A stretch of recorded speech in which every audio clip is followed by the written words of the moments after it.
Good afternoon, everyone, and welcome to this series finale between the FGCU Eagles and the FAU Owls. Yesterday's game was postponed, so today is going to be the finale of a two-game set, not a three-game set, and kind of feels like TV right now. We got Mark Papaleo coming on here, just got to the stadium here for this game, and here we go. The lineup's going to start, so I'm going to flip the screen around so you guys can see. If you have any issues with the camera angle, just let me know. Oh.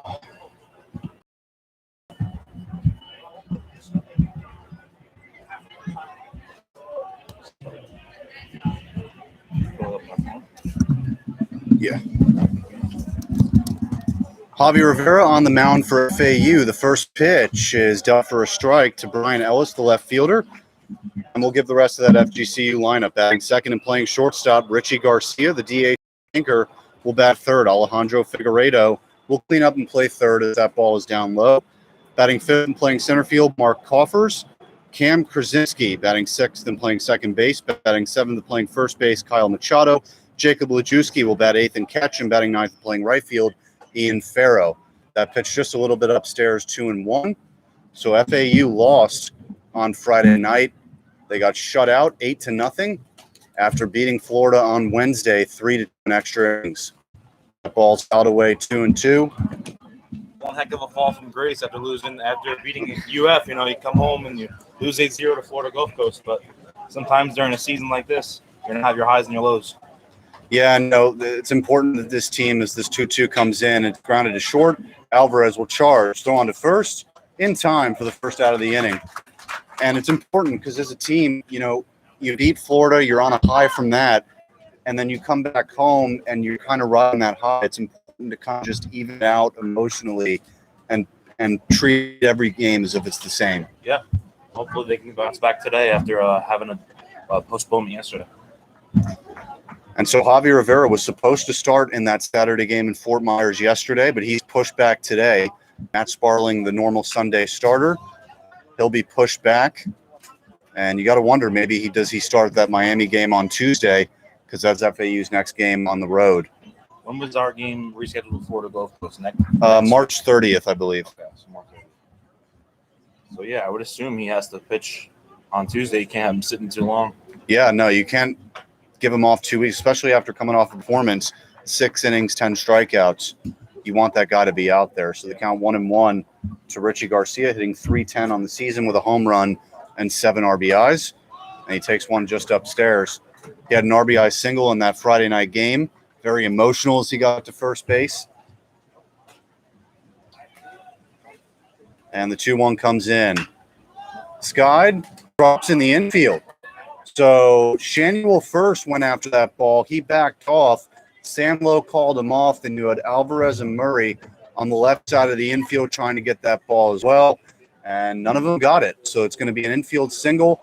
It's not an error because no one touched it. So that's an infield single. Yeah, poor communication there. We had a couple balls for the ball and no one went and caught it. They must have, they all thought each other was getting it. So poor communication there. Hopefully it doesn't come back to bite them in the butt.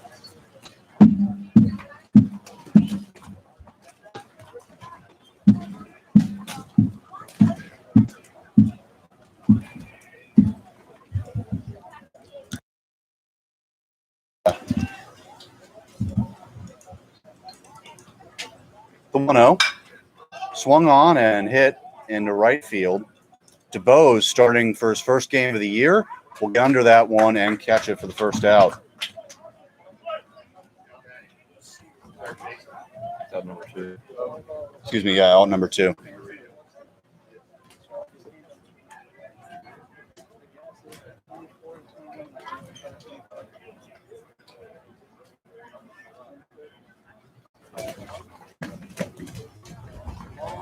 So stepping into the plate now is Alejandro Figueiredo, hitting .219 on the season with 4 RBIs. He also has .366 on base percentage.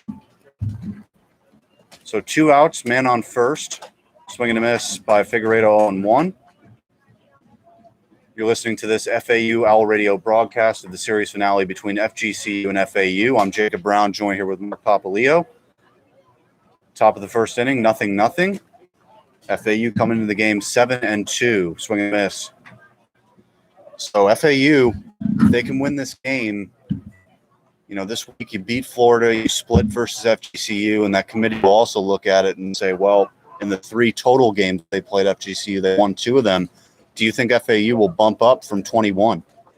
I don't know. It really depends on the rest of the field, how the rest of the top 25 teams are doing. I haven't seen any big losses yet. So, I mean, I think we deserve to bounce up after beating Florida the way we did, in a low-scoring game, found a way to win that game. So, I think we deserve up to be bumped to maybe 19, 18, around there. But we'll see. Yeah, we'll say it's 1 and 2 now to figure it out. And, a lot of people think, you beat Florida, you got to be way up. It's not like that. There's a lot of other teams. And the committee also looks at it as, number one, it was a great win. There's nothing taken away from that. But it's a 1-run win, and it's also 1 game. So baseball's a long season. Yes. It's not football where, the big programs have to go undefeated to make the college playoff. You know what I mean?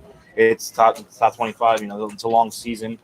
It's series. It's 3-game series you're playing these teams in. So if let's say if a team like FAU beat Florida and it was actually a 3-game series instead of a 1-game series, Florida's usually going to win those games. Right. They're not going to be, they're not going to be hurt much by that FAU loss. But it's definitely a vote of confidence for us. Sadly, we couldn't rebound. We couldn't follow it up with a win against Florida Gulf Coast. But here we are on Sunday trying to get this done. Yeah, and Stud still, his pitch count went over 100. They still left him out there, which you love to see. I mean, you don't see that a lot anymore. And sometimes not your night. Yeah. Count full. And rung up for strike 3. Nips the outside corner, and that'll end the inning. So FGCU picks up a hit, but doesn't score any runs. We're going to go to the bottom of the first here on FAU All Radio. We'll be right back.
All right, so we're back here for the bottom of the first inning between FGCU and FAU. We're going to read out the FAU lineup. Leading off, as always, the shortstop, Wilfredo Alvarez. Jalen DeBose getting his first start of the year. Usually it's Victor Castillo starting in right field in place of Bobby Morganson today. They're a lefty starter, so they want that righty bat in. Batting third and playing first base, Nolan Shanuel. Cleaning up and playing left field, Mitch Hartigan. BJ Murray will bat fifth. Batting sixth and catching, Caleb Pendleton. Batting seventh and playing center, Jackson Wenstrom.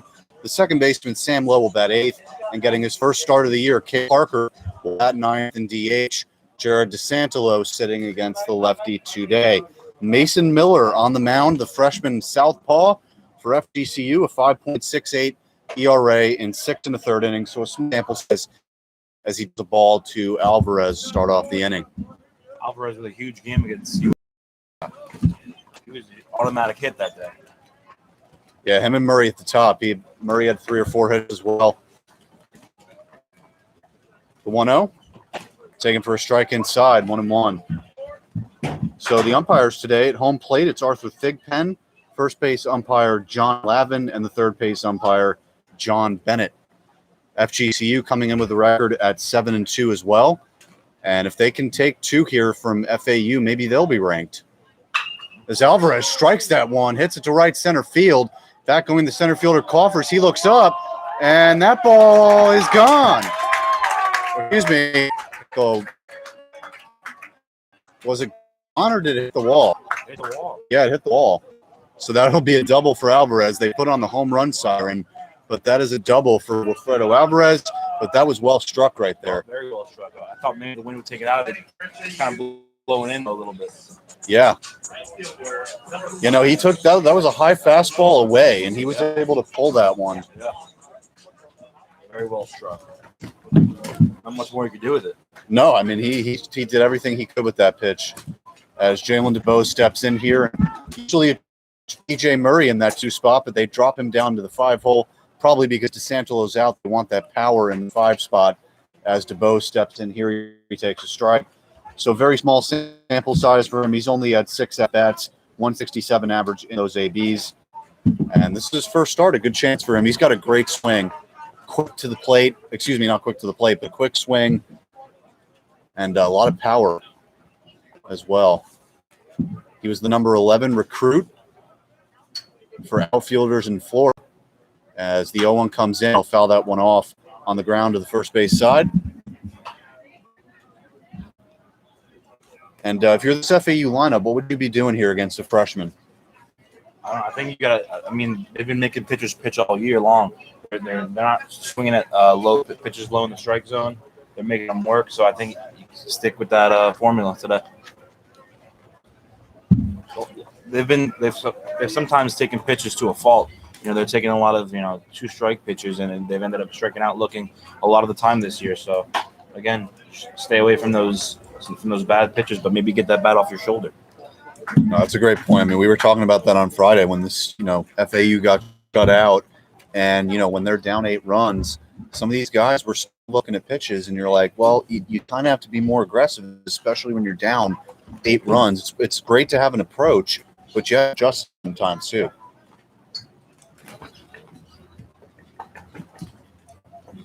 Man on second, DeBose at the plate, the 1-2. And foul tipped into the catcher's glove for strike. Oh, no. That hit him. Excuse me. So now it's going to be first and second with nobody out, and it brings up Nolan Shanuel.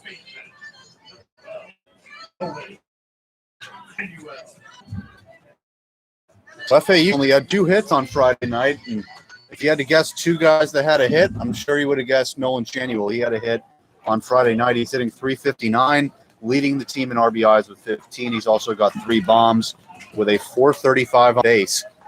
And I told this to CJ on Friday. You can already buy a signed Nolan Shanuel card on eBay for $90. Wow. So people are already taking advantage of his popularity. You gonna buy one, Mark? No, I will not be buying a $90 baseball card. Maybe I'll put it into NBA Top Shot. Yeah. Runners on first and second. The count 1-0 to Shanuel. 1 out. This lefty on lefty matchup, wind blowing hard. You could probably hear it on the feed here. 1-0 hit in the opposite field. The left field is on the ground for a base hit. Rounding third, coming home. He will score. It's an RBI single for Nolan Shanuel, and FAU takes a 1-0 lead. And as we speak about his popularity, if there's someone on this FAU ball club where you're going to buy stock, and it should be Nolan Shanuel, or it should be this guy coming up after him, Mitch Hardigan. Absolutely, and another impressive piece of hitting by him because, you'd always love to pull the ball, but he was able to go with that pitch and get it on the ground and hit it just where the shortstop wasn't on that left side. This FAU offense already has, the defensive coach out on the mound here. Right. The manager is at the pitching coach. Pitching coach. They don't have anyone in the pen, so it's a big deal, though. I mean, you get this guy rattled early, and you get to that pen, you get those pitchers working. It's start some things early here for this offense.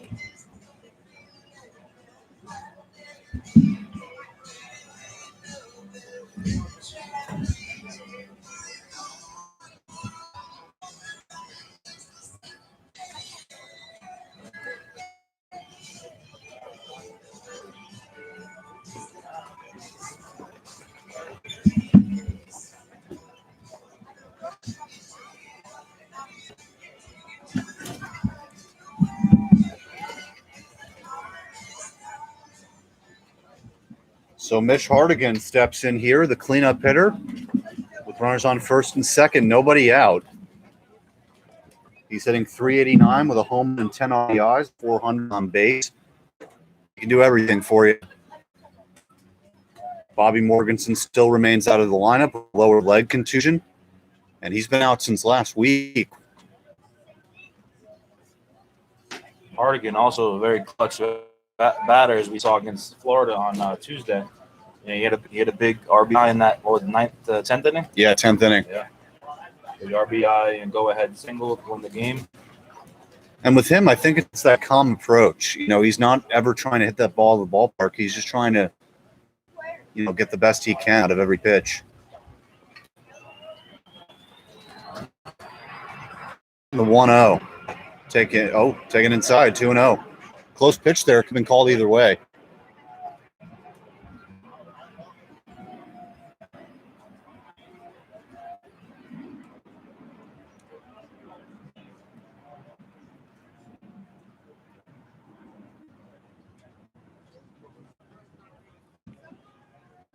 So I'm being told that the stream is a little bit choppy. I'm going to try and fix that after the inning. As Hardigan takes a strike. Maybe due to the wind. Yeah, it might be. And this is the last game that we're going to be doing this format where we live stream on the YouTube channel. We're getting new technology, so we'll have that for you guys next week versus Indiana State. FAU Radio, we're thankful to them for getting us new equipment, and we're excited to use it next week. So the count 2-1.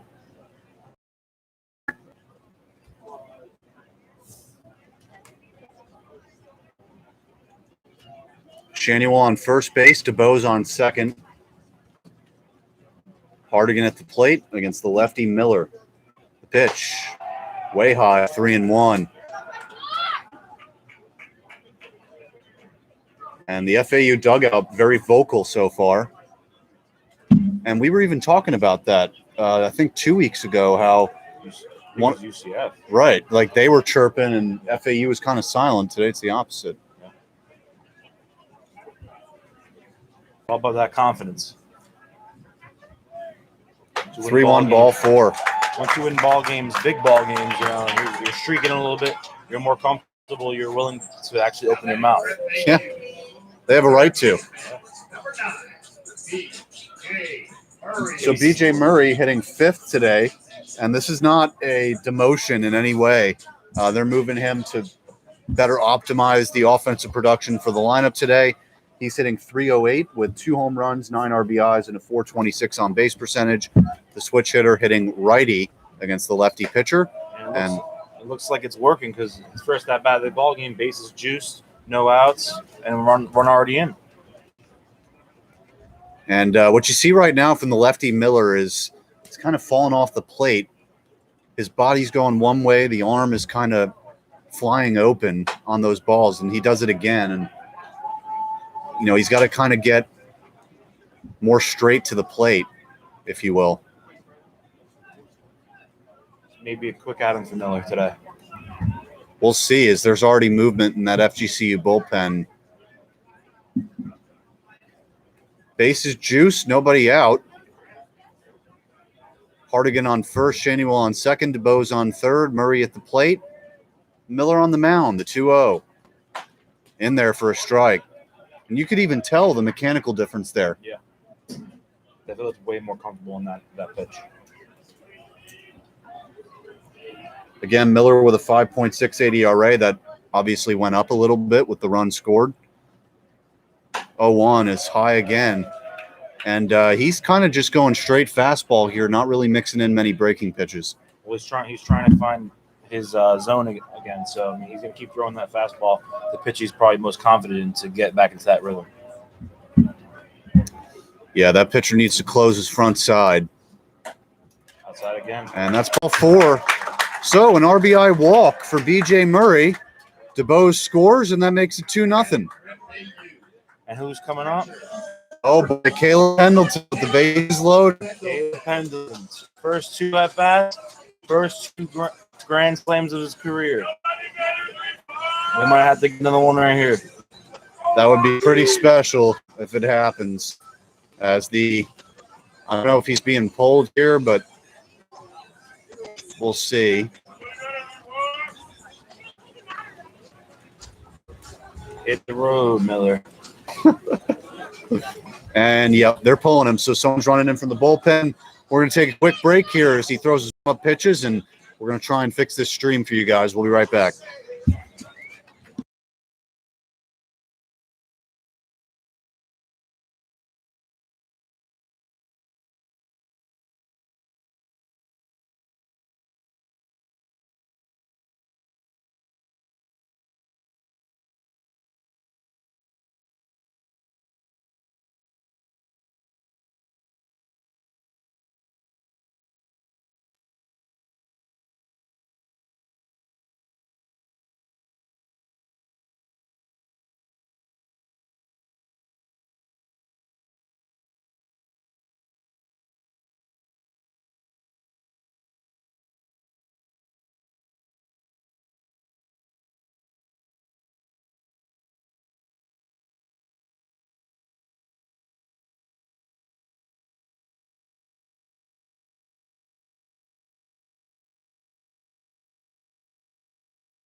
We are back here, bases loaded, nobody out. Caleb Pendleton take the ball and in.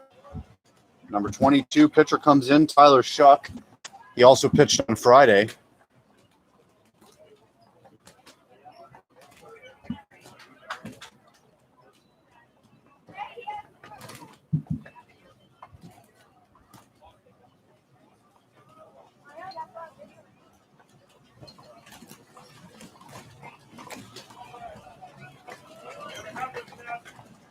Count 2-0, and that wind really blowing hard today.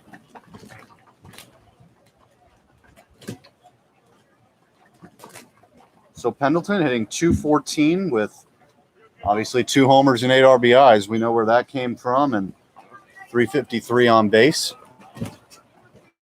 So him and Tony, it was Tony on Wednesday at Florida. Pendleton on Wednesday against Florida, then Tony on Friday, and now Pendleton today. Gotta keep those catchers fresh. Gotta get them ready to play.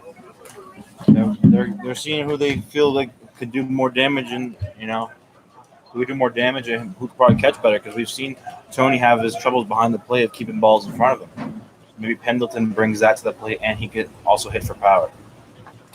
2-1 down low, but yeah, no, it could definitely be something like that.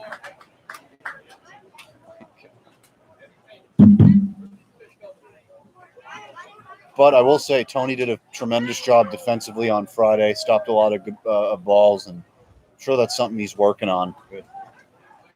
Same thing with Alvarez. He's been much better defensively at short. Yes, he has been. The 3-1. And that's ball 4. Another RBI walk for FAU. And now it's 3-0. Bases loaded, still no outs. Yeah, this could get ugly real quick here for FGCU. One swing of that bat. Yeah, real if they can even swing, everything's been balls. I know. It feels like, you go out to those travel baseball Little League games, and it's mostly walks and wild pitches. Wenstrom steps up here. He's batting .267 with 2 home runs and 4 RBIs. Tyler Shuck with a 3 ERA on the season. That's dealt in for a strike.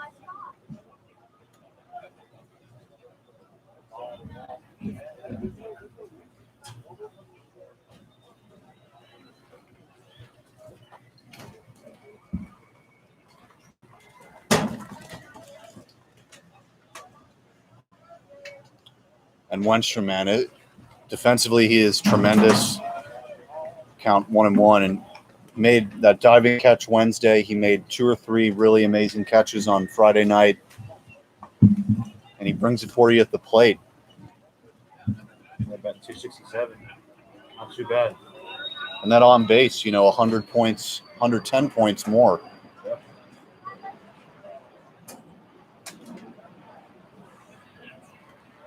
We love a nice gapper right here. The 1-1. Did he go? He did.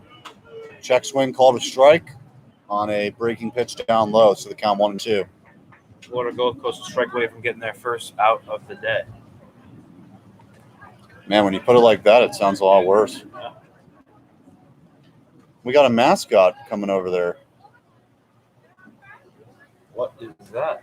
Yeah, what is that supposed to be? I mean, this is FAU Owls. And that's the Florida Gulf Coast Eagles, no? Yeah, I don't. That is a dog. Interesting choice, to say the least. Maybe it's a little odd nod to The Office. It's Woof.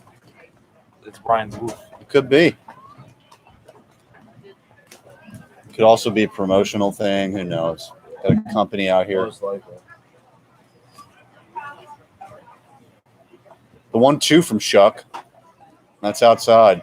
Big sponsorships are rolling in for FAU baseball.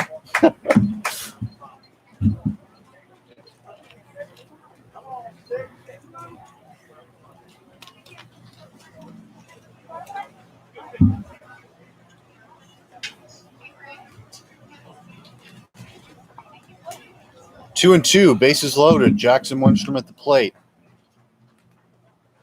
The pitch from Shuck. Swing and a miss, strike 3. Nice pitch there by Shuck, getting him to chase low. Something we already talked about. We don't usually see from this FAU lineup. Chasing low there, but hey, I mean, bases loaded. You're trying to do something with that pitch, why not? I don't hate that swing there.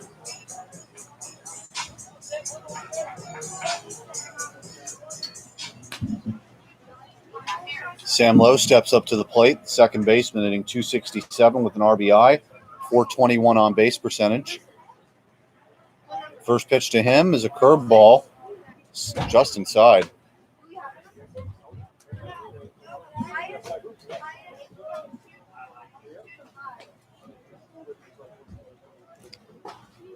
If you're Shuck here, a ground ball gets you out of the inning, and in an inning that looked a lot worse to start off, you come out of it with 3 runs. It's a savable game. Pitch in the dirt, 1-0. 2-0, you're right. 2-0, yeah. Scoreboard was wrong. Yeah. You're too fast on the scoreboard.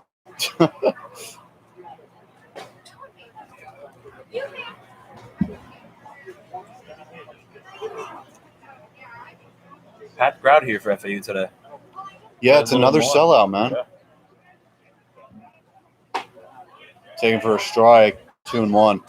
And, that's a pitch, 2-0. You got to be ready for a fastball there. Yeah. Again, it seems when they get ahead in the count, it seems like they're never ready for that fastball right down the middle. Yeah, it seems like a team-wide approach. I don't know if it's an actual mandate or a rule they try to follow, I guess, but seems to be a trend as that ball's fouled straight back. Seems to work because they're getting walked a lot. They're got to be one of the most walked teams in the Conference USA at this rate.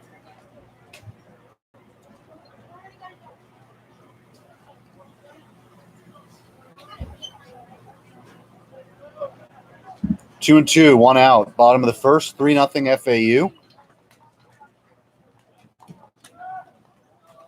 Starting pitcher Miller only got a third of an inning, and that's fouled away. Actually, he didn't even get an out, so he left the bases juiced, and he gave up 2 runs, which in that third one as well is going to count on on Miller as well. Third and fourth, I would say, because they're on second. Yeah. If they ever comes across, we'll see.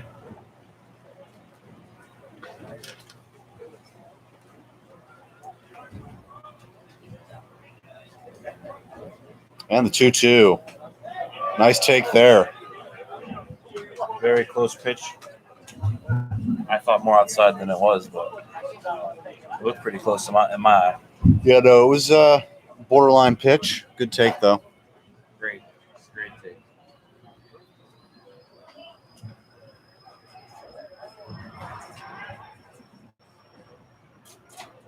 And the 3-2. Swung on and hit in center field. Coffers will get under it to make the play. Tagging from third and coming home is Hardigan. He'll score. It's a sac fly for Sam Lowe, and FAU takes a 4-0 lead. Another run across for Miller. That's the last one he'll be charged for. Yep. If more to score. So Cade Parker, and now this is the 9th hitter to come up for FAU in the first inning. This is his first start of the year. He's only had 2 ABs. He's 0 for 2 on the year. And, he usually comes in and plays a different position every time. Sometimes he'll come in to pinch run, sometimes play a position and play all over the diamond. He's got a nice bat. And he's he was a freshman last year, but took that extra year of eligibility, so technically a freshman this year as well. Count 0-1 on him. That's the one thing the NCAA has done right in a while is give their student athletes another year of eligibility due to the COVID season. Oh, absolutely. They don't do many things right, but that's definitely the thing they've done right most recently. I want to take it for a strike, and it doesn't just benefit the freshmen on this team. It benefited Bobby Morganson, who was a senior last year and gets that extra year.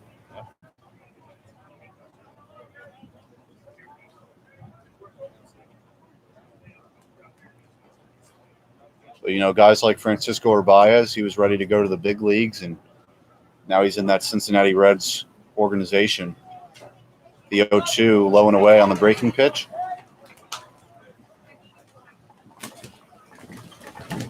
They also have another Florida boy, Jonathan India, in Cincinnati. He hit his first home run of his career the other day, last spring training. He's from UF. Yeah, he's a stud. And they're from Coral Springs, so. He's a really good player, and it's just going to be interesting to see where Cincinnati fits him in because he's third baseman and they have Suarez. Yeah. That's why, man. Where's the DH in the NL? It's ridiculous. That's the players. Players don't like it. They think you want to watch Clayton Kershaw hit the ball. I mean, that's a perfect example. You look at the Dodgers, and they got a young kid, Edwin Rios, who's stud.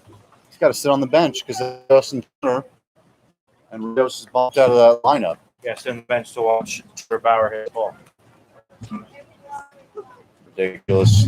And we all know it's going to be put right back into place next year with that new CBA. The 2-2, taking in the dirt, 3-2. Enough about the big leagues. We're watching college baseball.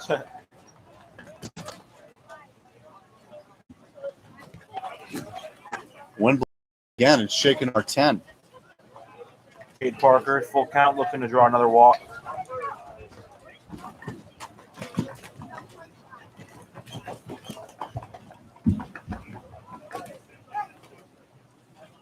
And the 3-2. Runners going. Fouled away.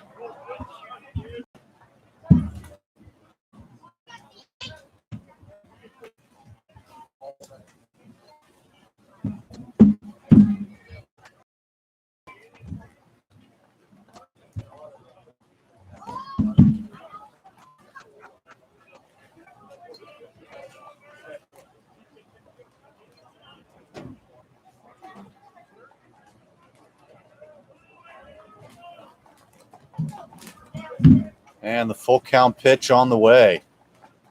Runners going again. That ball popped in foul territory, and it will hit the lawn as the first baseman almost flips over. Did his best Albert Pujols impression. Did you hear that the other day? There was an article released that said baseball executives believe that Pujols faked his age to get a longer contract. He did that, and he probably took steroids too. So Oh, God. we're not gonna get into that. But Yeah. With him, I don't think he juiced. You know, I think he did, but I really don't see a problem. I mean, it is what it is. Everyone did it, you know. Juicing was a huge thing. And that ball will dunk into center field for a base hit. Murray will score. It's an RBI bloop single for Cade Parker, his first hit of the year, and that makes it 5-0 FAU. Get back to the juicing. Great hit by Cade Parker there.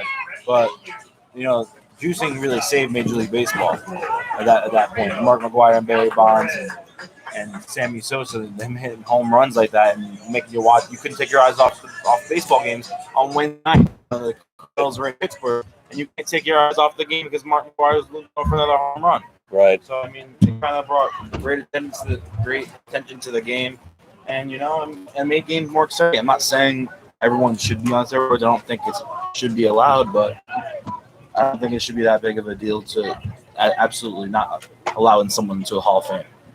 Right. You know, I mean, I think Barry Bonds was a Hall of Famer before steroids, and Barry Bonds is arguably the best baseball player of all time.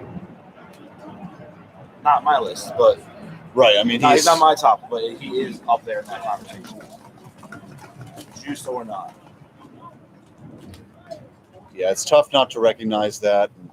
You know, then you're going to have to look at the Alex Rodriguez situation, and you know, still got to hit that baseball. That's the thing. Still got to hit the ball.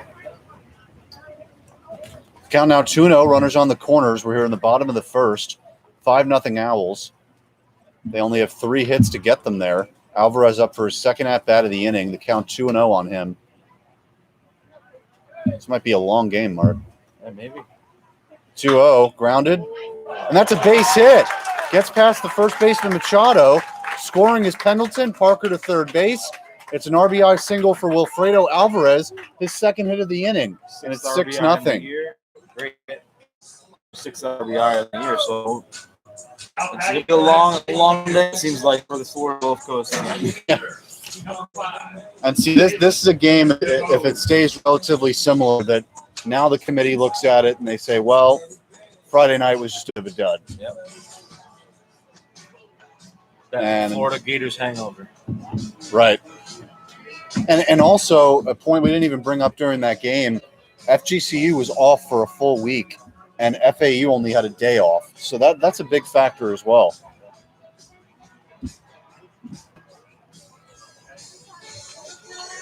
That game was on Wednesday, huh? UF game? Mm-hmm. Game on college Tuesday. It was Wednesday. I'm getting my days mixed up this week. I thought yesterday was Sunday. Yeah, they keep blending in, man. And they're making another pitching change here. Third pitcher of the inning for FGCU. So I guess on average you're getting an out per pitcher today. We'll be right back because he makes his warm pitch. 6-0 Owls.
No, it's like And that ball Naples. grounded foul, excuse me. I don't know what that word was. Grounded fall.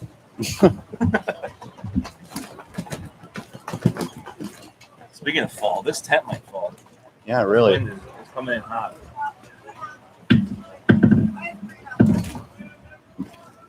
Runners on the corners, 2 outs. Jalen DeBose at the plate. Takes a strike. New pitcher on the mound for FGCU. Looks like it should have been the pitcher they started with. 2 pitches, 2 strikes. Yeah, it's freshman right-hander Ronaldo Gallo.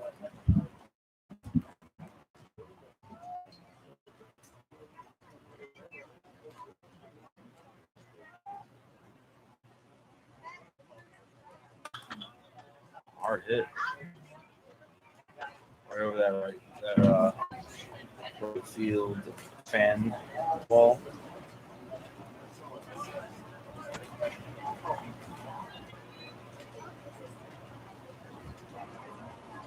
So Ronaldo comes into the game with a 2 ERA. DeBose got hit by a pitch earlier in the inning and scored a run. Almost got hit again there. Takes pitch upstairs 1-2.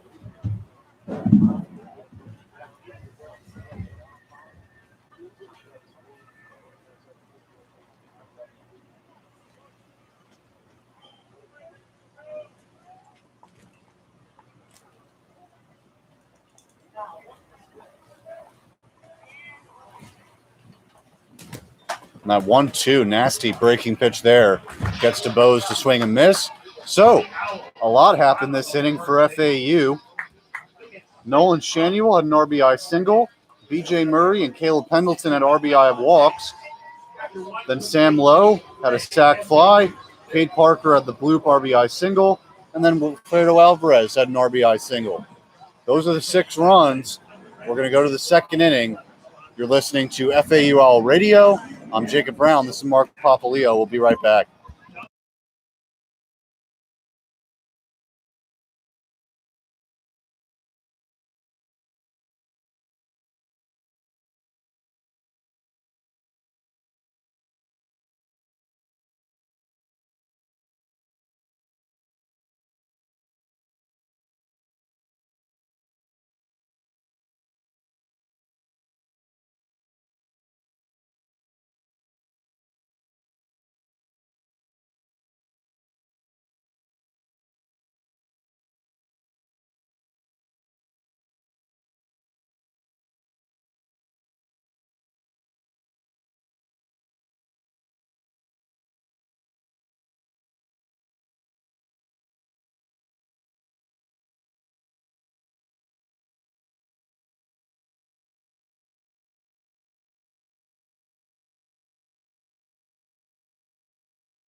All right, top half of the second inning.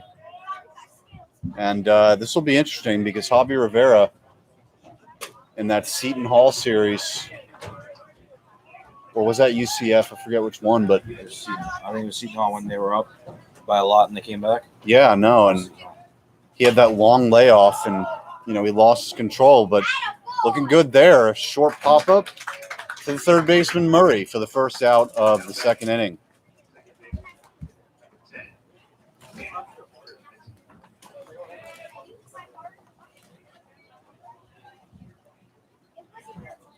Cam Kurzminski in, the senior second baseman, hitting .429. No homers or RBIs, though. And this is his third game started. He flashes the bunt. Yeah. And Murray heads up there. He charged the grass very quickly there. The 0-1 inside.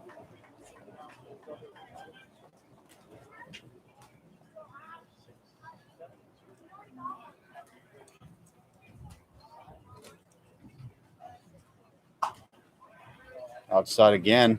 3-1. Yeah, they have the count wrong up there, I believe.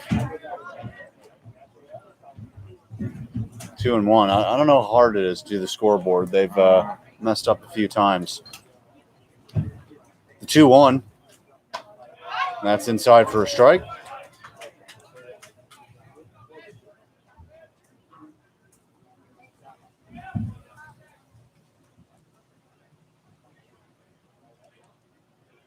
I'm seeing a trend with all these FAU pitchers. It's not just Hunter Cooley and Adrian Reese, but all these guys, when they get the ball on that mound, within 3 seconds, glove over the face, they're ready to go. Yeah, throw the timing off the batter.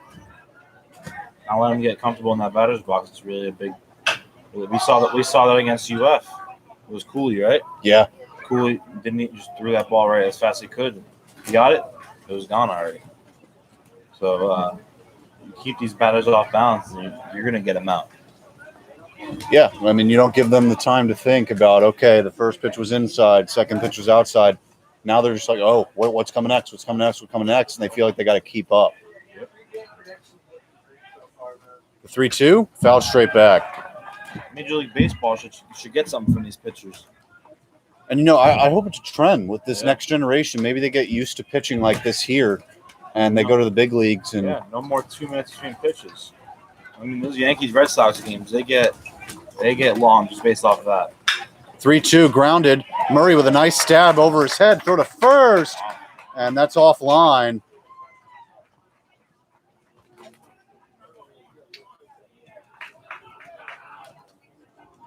He's a great play on the ball. You can't. That throw is a little offline. Drags him off the bag. I don't think that's going to be an error. Too complicated of a play. And that brings up Kyle Machado hitting 118 with 2 RBIs. Grounded second base low. He'll tag the runner going to second. And, yeah, that's a curious play there.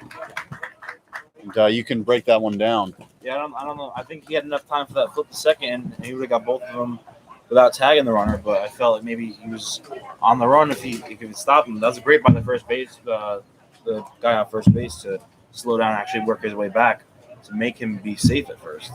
Yeah, no. Base running by him.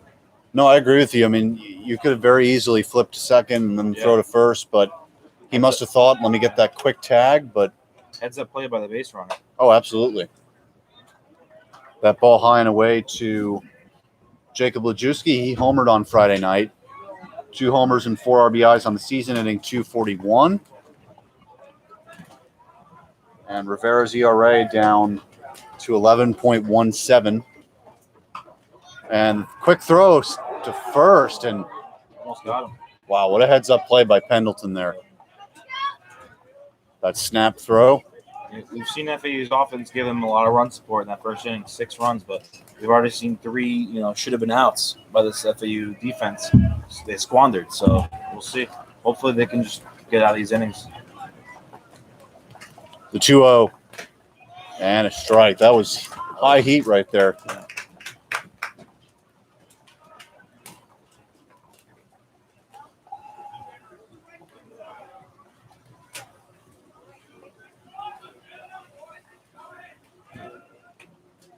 Two one in the dirt, low and away. Tried to do the same thing with it. That pitch count for Rivera before this at bat was 28. So just a little bit too many pitches, but you're up 6-0 and get some time out there on the mound. So that wind blowing heavy again.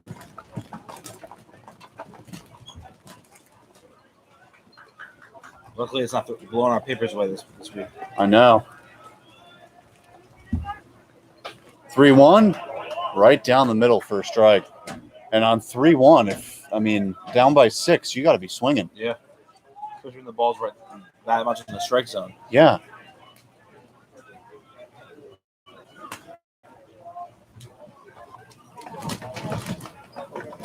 FGCU wearing green jerseys today. They wore blue on Friday night. FGCU with one of the better colorways in college sports.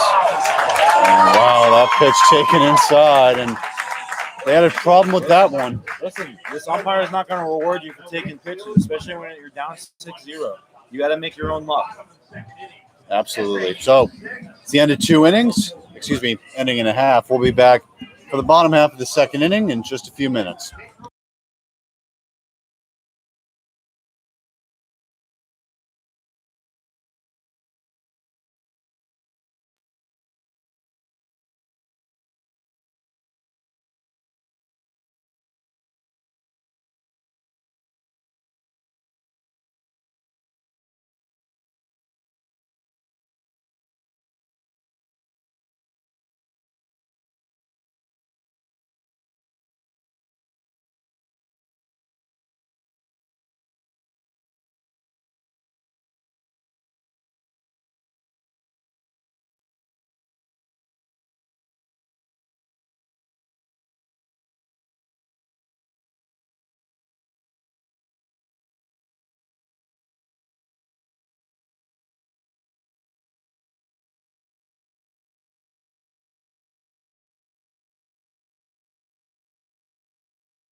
Nolan Shanuel here to lead off the bottom of the second inning.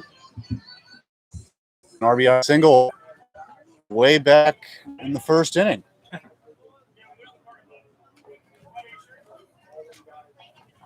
And this guy throws high heat. That looks mid 90s. Oh, yeah. That is. The scout's got something to mark right here. Yeah, that thing looks like a blur up there. And going from full windup, it seemed, well, that's interesting. So last pitch, he goes over the head, and this pitch, he kind of just takes a little step back.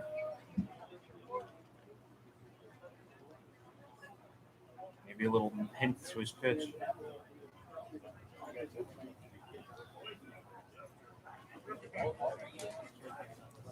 Gallo deals. And a strike 1 and 2. Yeah, he's got really slick mechanics. Yeah.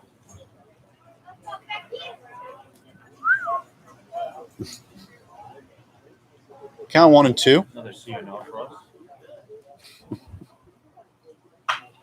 That ball popped left side, running after it, and that ball's going to bounce foul. Brian Ellis, the left fielder. And he'll flip that ball into the stands or into the lawn, but I don't think he knows that they take it away from you now. Yeah. Which is awfully surprising. You don't think they want the ball back during COVID. That ball grounded to third. Figueredo thrown to first is offline and goes into foul territory. So that's going to be an E5, and Shanuel will reach base. It's best to get that offer from FAU. Yeah.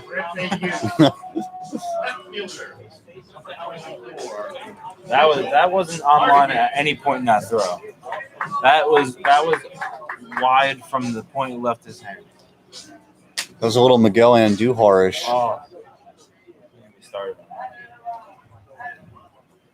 Hardigan back up. Florida goes shoot themselves in the foot today.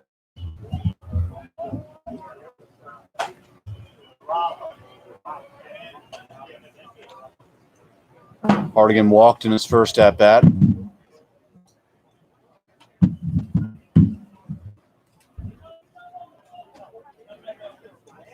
Ronaldo kind of stands on that first base side of the rubber. That ball popped up. Shortstop Garcia. He'll make the catch, and everyone seems to be having trouble with that sun. South Florida sun, man. It ain't no joke. Yeah. It ain't no joke.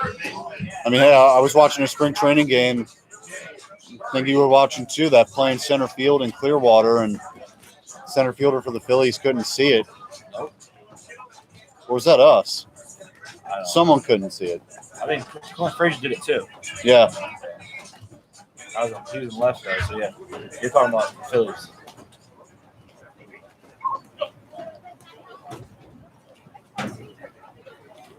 BJ Murray back up at the plate, now hitting lefty against the righty. Pickoff attempt. It's a no-go.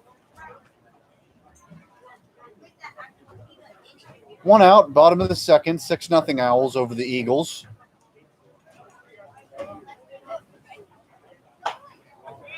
Taking for a strike. Great movement on that pitch. Yeah, that's a tight curveball right there. Today we'll find out which bird is better. Ow. They make cooler noises. They do. Although the eagle is America's bird, but oh, Murray drives that deep to right field, and that ball's way gone. A 2-run home run for BJ Murray. His third home run on the year. And FAU takes an 8-0 lead.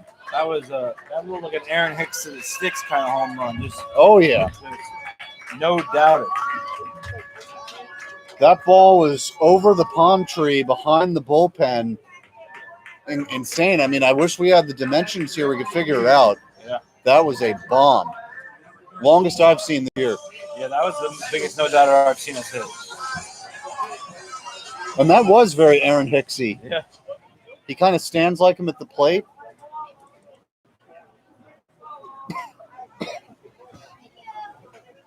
The Owls getting a little revenge for Friday night. Already 8-0 here in the second inning. Yeah, they're like, hey, you beat us 8-0. We'll put that up in less than 2 innings. 1-0 to Pendleton. And the catcher did a little backhand catch. That movement on the fastball. Must be a cutter of some sort if he's catching it like that. I was about to say the same thing.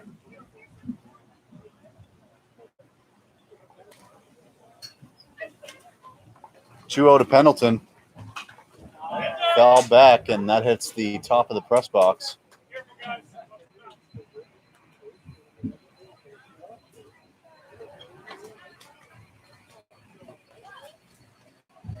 Oh. Some special stuff going on. 2-1. Taking low and away.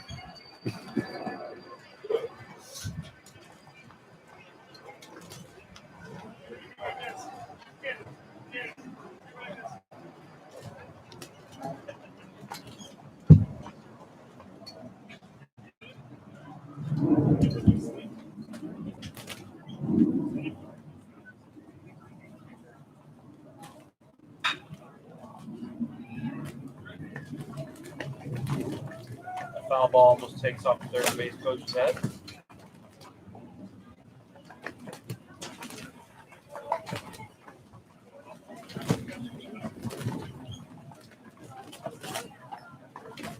Comes a 2-2 pitch to Pendleton.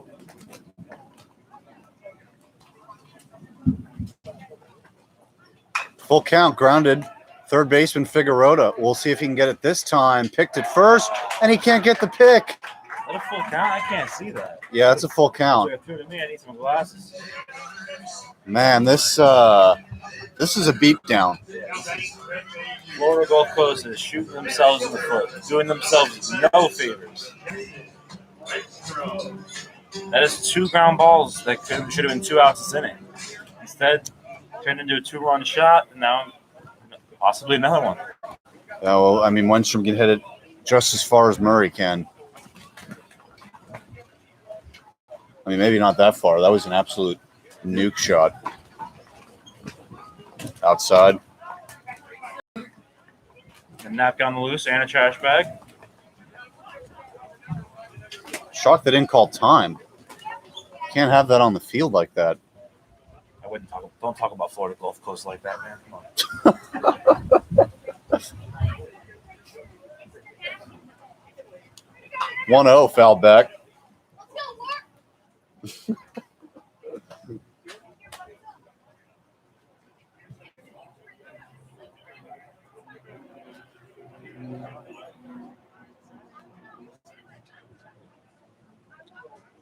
Oh my goodness, Mark. Yep. Someone's sitting with an Astros hat in the stands. A scout is sitting with an Astros hat in the stands. Ooh. We might have to bang on some trash cans in a little bit.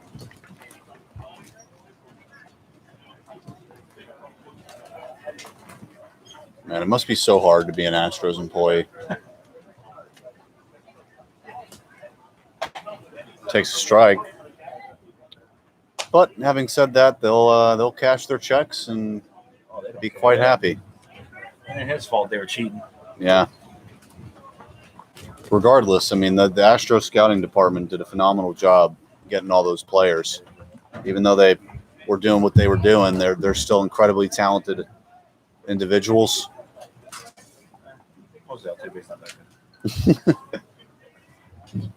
1-2 in the dirt. We've seen the splits after the trash can banging, all right?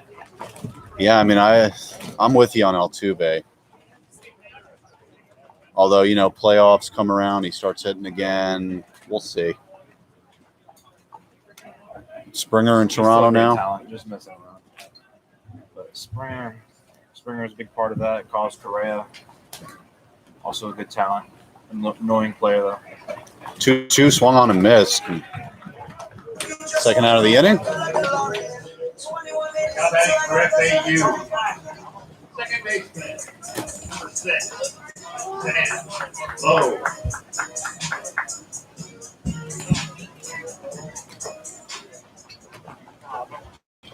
Sam Lowe had that bloop RBI single in his first at-bat.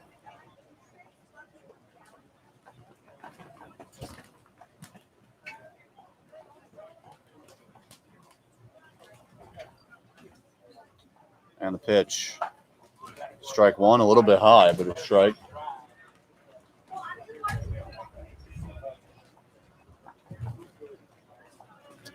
Yeah, Mark, this might be a long game, man. Yeah, we got some shade, we got some wind, we got baseball. Oh, we need some hot dogs up here, huh? Yeah, couldn't ask for anything more.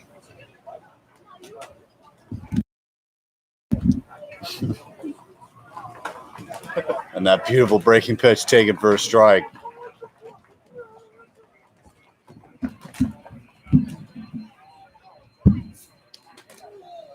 Movement in that FGCU bullpen. Very rare 0-2 count for the FAU batters today. Pickoff attempt. No go. I mean, to me, it's like, you know, Caleb Pendleton's a catcher. He's not going to be stealing bases. You know, like, why waste your time or risk throwing it into the outfield? Nor do I think we're sending a runner stealing up 8-0 Right. on an 0-2 count.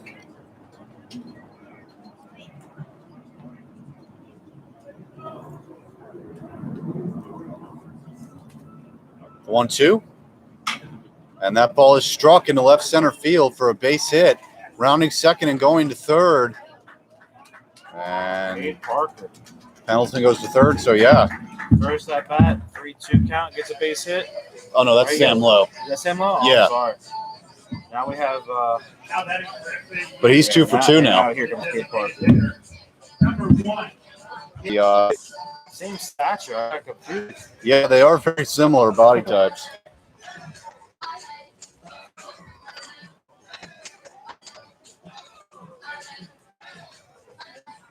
Yeah, so I'm sorry about this. So Lowe had the RBI earlier, but it was the sac fly, and Parker was the one with the bloop RBI single. So On a 3-2 count. everything gets kind of jumbled in this type of game. Hitters are hitting. Runners on the corners, bottom of the second. You're listening to this YouTube live stream on a Strictly Sports Productions channel, this FAU Owl Radio broadcast of FGCU versus FAU. Here for game 2 of an originally planned 3-game set, but now reduced to 2 because of a rain out yesterday. Count 1-1 kind of benefits FAU. They get both home games now. And that road game from yesterday rescheduled to March 30th. Both teams have a record of 7-2. Count 1-1 with 2 outs.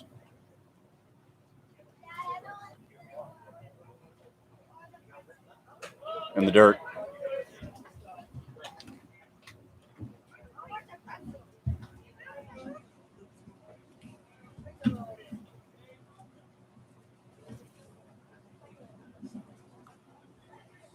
Wind kind of calmed down here for a little bit.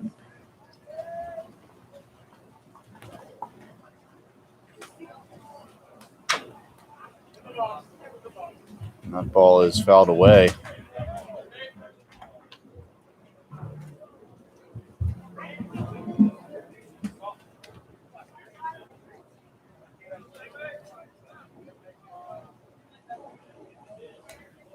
You know, if you're Gallo here, you're just trying to get anything that is not in the air. You want to keep that ball on the ground.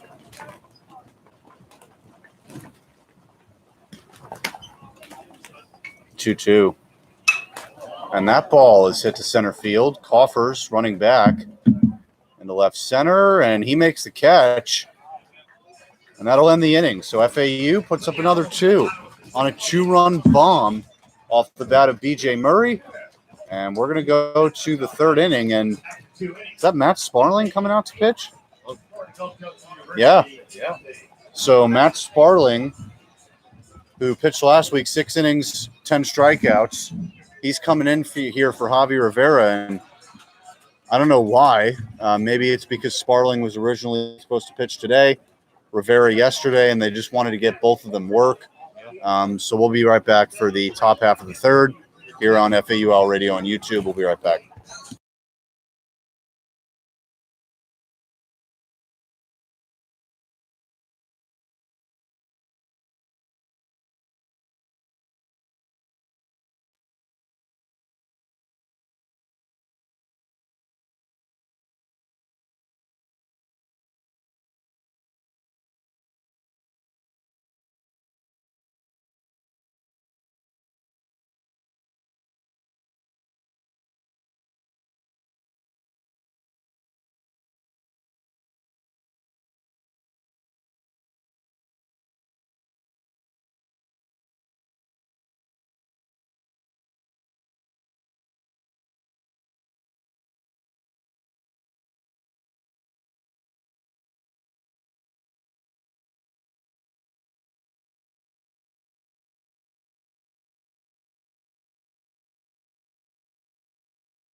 And leading off the third inning, Matt Sparling's back on the mound here for FAU.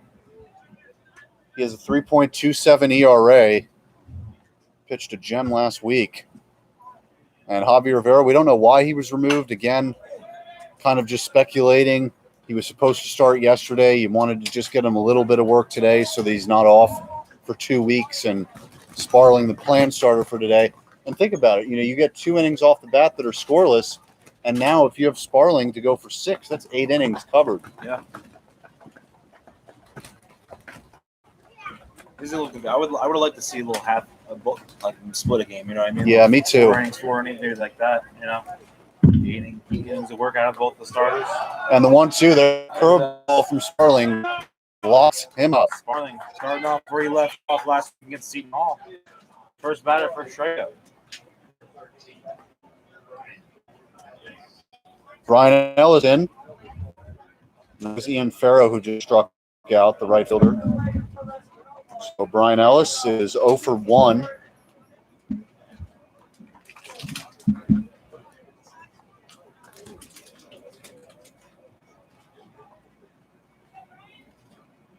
High and away.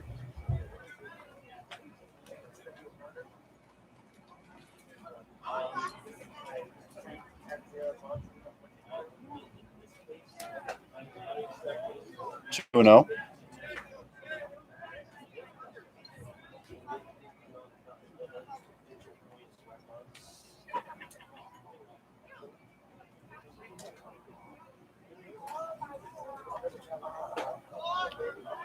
Inside strike, 2-1.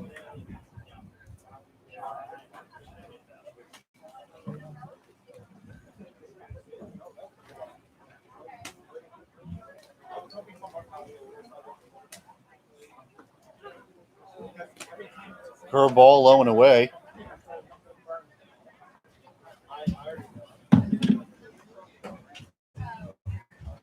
Brian Ellis, sophomore for FGCU. That pitch is high and away for ball 4. First walk of the day for Sparling. And Richie Garcia steps up.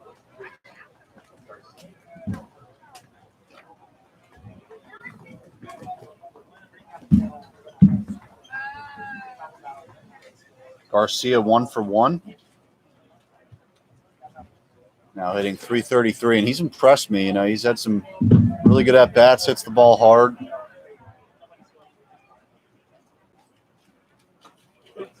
And that ball gets away from Pendleton. Ellis moves to second base.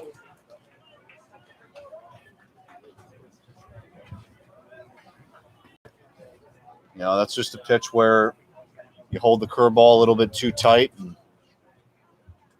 gets away from you. Because the break was there. It was just broke way too in. Yeah.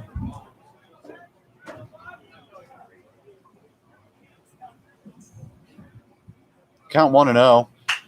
Line to the shortstop, Alvarez. Throws to first. In time. So a routine play to the shortstop, Alvarez, for the second out of the inning. And Joe Kinker steps up. He's 0 for 1. He was on fire in that Friday game. Sitting .438 on the season with a home run and 9 RBIs. .553 on base percentage. He is a sophomore as well. Only 2 seniors total in this lineup. Excuse me, 3. So actually, you know what? That's the same as FAU. They got their best hitter up the plate, Joe Kinker. I would say so. It's a big guy, too. Wearing that 44. Anthony Rizzo action. Reggie Jackson. Reggie Jackson, if you want to go there. I wouldn't be comparing college players to Reggie Jackson. Yeah.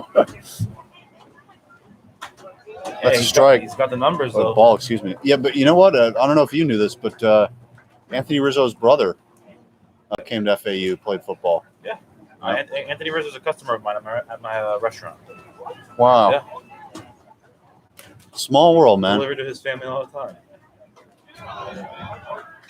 Imagine, though, Anthony Rizzo, he thought about coming here at one point. If you had that guy coming out. Yeah. World Series champion with the Chicago Cubs. Cancer survivor. Yes. One of the better stories in baseball. 1-2 grounded to third. Murray will throw on to first. A little bit high, but Shanny will reach for it. Made the play, and that'll end the top half of the third inning. So Sparling gives up that walk, ends up getting out of the inning unscathed. We're going to move to the bottom of the third. 8-0 Owls. I'm Jacob Brown with Mark Papaleo. We'll be right back.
We're back, bottom of the third. Wilfredo Alvarez up for his third AB in 3 innings.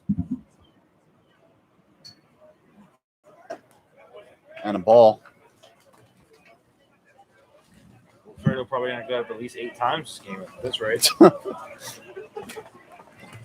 And he's 2 for 2, too. He's now batting .317. That average either going to plummet or it's going to skyrocket. High and away, 2-0.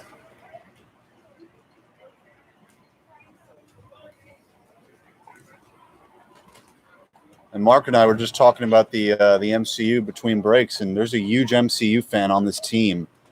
Mitch Hardigan. He did an interview with Zach Weinberger last year, and they basically only talked about the MCU and movies and stuff. And Hardigan tweeted out the other day, he said, if you like this tweet, I'll say which MCU character I see you the most like. And you go through the comments, he has suggestions for all the players, which MCU character they are. It's pretty funny. And he got like MCU's cool. Count 2-1 on Alvarez.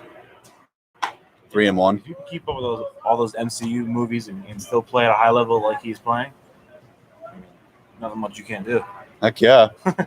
And he said Interstellar is his favorite movie ever. It's on his Twitter bio. Interstellar is his favorite movie ever. He's a big Christopher Nolan fan. Ball forward to Wilfredo Alvarez.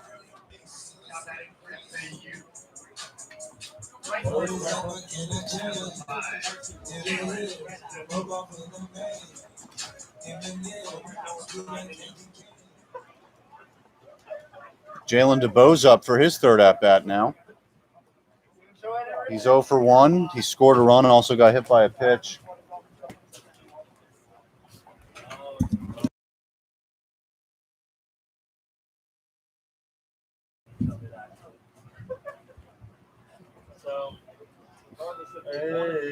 Count 1-0 to DeBoe's.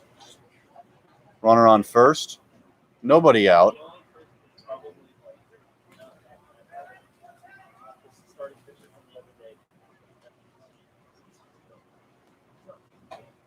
And a strike.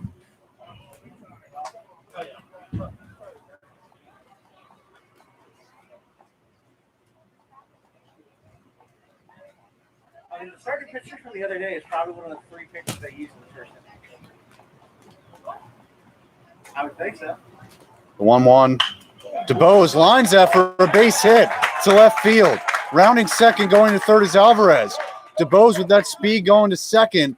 It's a double for Jalen DeBoe's. Just hug that line right there, that third base line. Put it in the corner. You got runners on third and second. Here we go.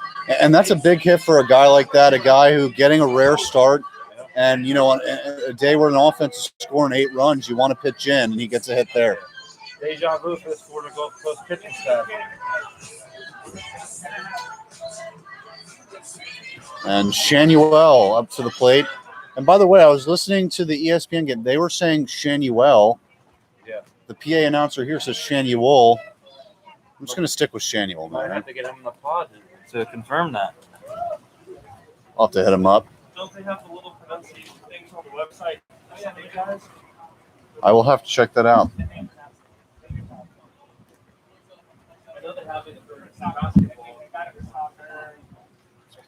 Nolan base hit rule. Oh, and Shanuel drives it to right. And it's foul. And by the way, shout out to Eston Parker there. He's a fantastic photographer for the UP. Been taking pictures of the baseball games.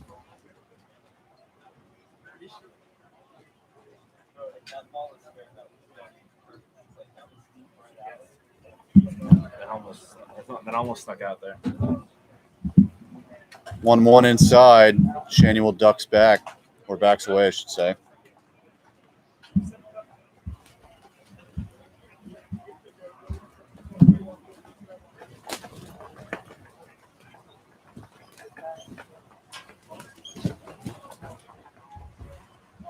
The 2-1, and that ball is lined into center field. Kauffer's coming in on it, slides, and makes the play. Alvarez tags from third. He'll score. It's a sac fly for Nolan Shanuel, and FAU takes a 9-0 lead as DeBoe's advances to third. And FAU saw their 8-0 loss, and they raised you a 9-0 third inning game here on Sunday. So they're going to keep running this score up. Yeah. Got to show him who's boss. In the 6th inning, I'll take some bunts. We can get out of here. Yeah, I've been thinking about that. Like, if it's like 13-0. I do that over the show all the time. Yeah. I'll just start bunting. Count 1-0. I was just telling you, I just got PlayStation 5 and playing MLB The Show, and just the graphics on that game, it's just, absolutely incredible. Yeah, they do a great job with that. San Diego Productions really does. Infield playing in, the count 2-0 on Hardigan as that pitch is in the dirt. This catcher's done a good job of staying in front of these wild pitches.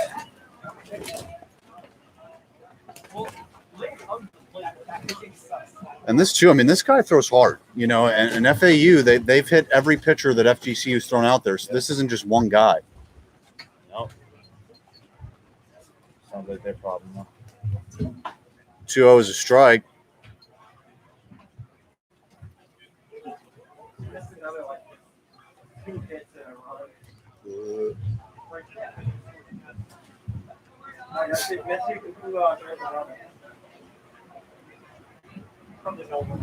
Two and one out. DeBose on third. Hardigan at the plate, infield in. 9-0 Owls. Almost hit Hardigan. 3-1. Almost hit Hardigan again. Yeah. I mean, it's one thing to back him off the plate, but to almost clip the jersey twice.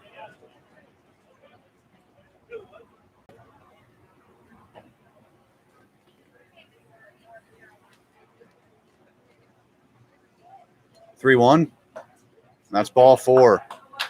Man, these innings are not ending. Nope.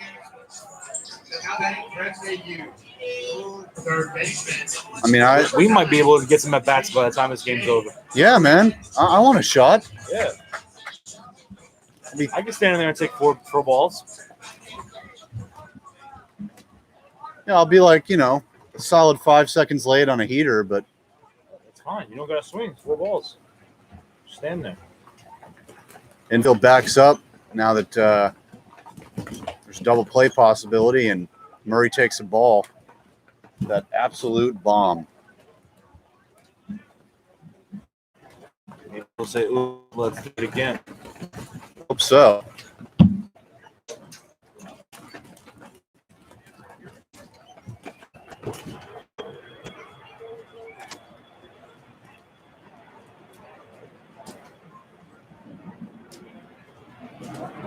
The 1-0, and Murray called time, and of course it was down the middle. And if you're FGC, you're like, really? You called off that pitch? Great mind plays by BJ Murray here. He pulled a Bernie Williams there. Yeah.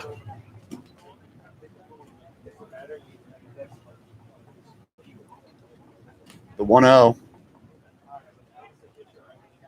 And the same pitch, 1-1.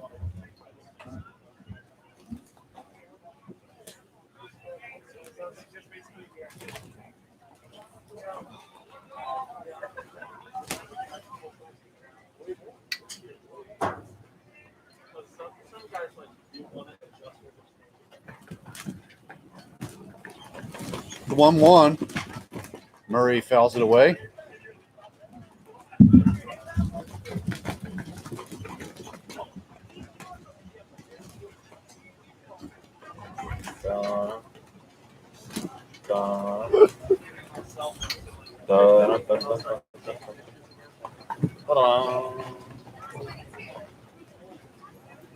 Comes that 1-2 pitch.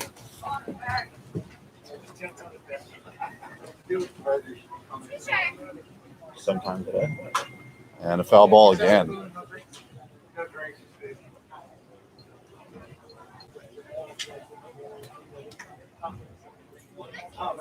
And see, this is a perfect example. I mean, look how long in between pitchers these FGCU pitchers take.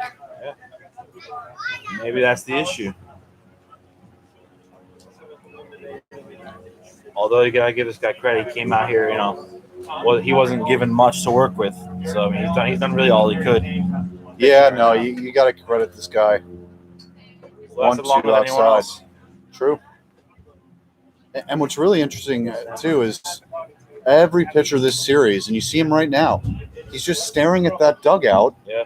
And I think that's what's taken them a long time. It looks like they're taking pitching signals all weekend from the coach. And to me, that should be delay of game. You should not be allowed to stand there for 15, 20 seconds looking at your dugout for a pitch. Maybe it's coming down to the coaching. Maybe the coaching is not there today. They are not executing anything. The 2-2. Swing and a miss, strike three as Murray drops to a knee. for some reason, had a talk with the umpire there. Now batting for FAU. And here's Pendleton again.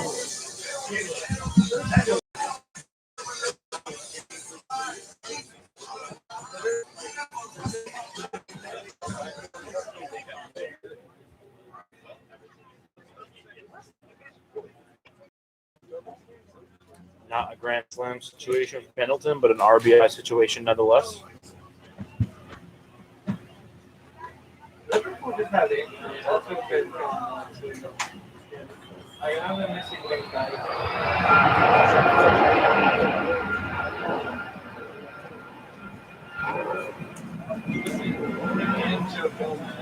Pendleton is 0 for 1 today with a walk.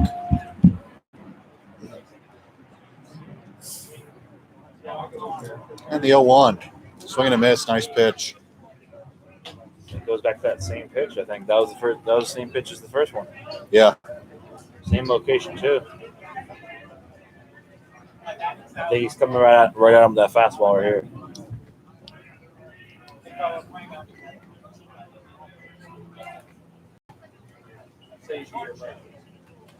There it is. You were right, but it wasn't located. That's the location you want the elbow to. 0-2 in the count. You know, try to get him swinging on that. A rising fastball. Yep.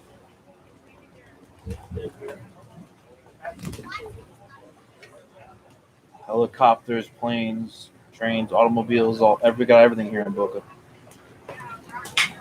Pendleton popped up left field, Ellis, and he'll get under it. So, FAU, they score again. It's 9-0.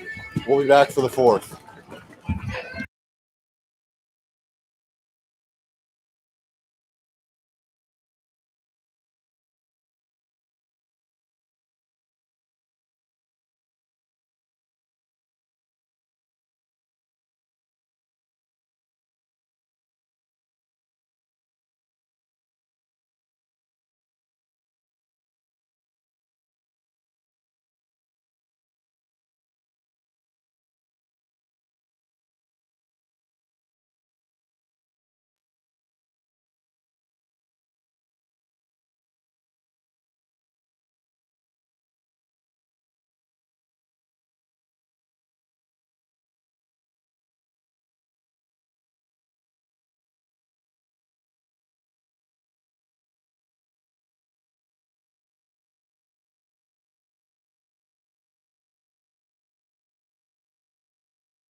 We're back here for the top of the fourth. Sparling's still on the mound. He'll deal to Figueredo, and that ball is... So that ball missed somewhere. Yeah.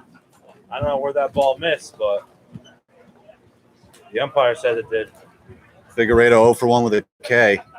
Takes a ball again. That is two very questionable ball calls. Maybe he wants this to be a game, man. FAU's like, hey, we want more people to buy food. We don't want them leaving. Yeah. Speaking of food, I'm going to need a hot dog soon. There we go. They do make a good hot dog here. Ballpark Lizzie's.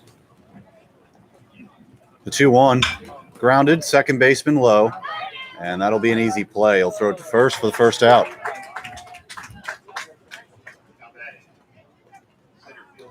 You know, these top halves of the innings are going by in like 5 minutes, but bottom halves. And that brings up Mark Coffers. He is 0 for 1 today.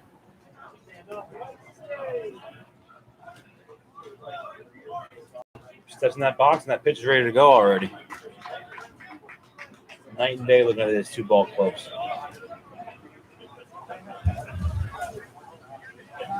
The 1-0. Curveball strike. That was nasty.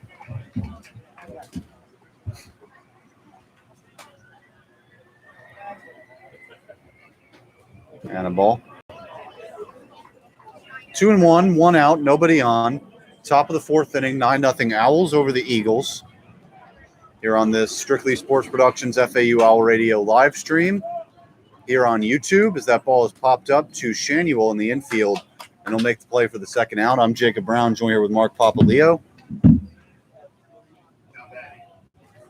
Next weekend, FAU gets Indiana State at home on, I believe, Thursday, Friday, and Saturday. So Thursday night, we'll have a new broadcaster with us, Brandon Cron. On Friday night, we'll have Dylan Coletto, and on Saturday, we'll have Zach Weinberger next week. So Mark usually makes it for those Sunday games, and we don't have a Sunday game next week, so we'll have you in there. Sunday game is against Marshall, I think, after that. Marshall. And that's a ball, 2-0.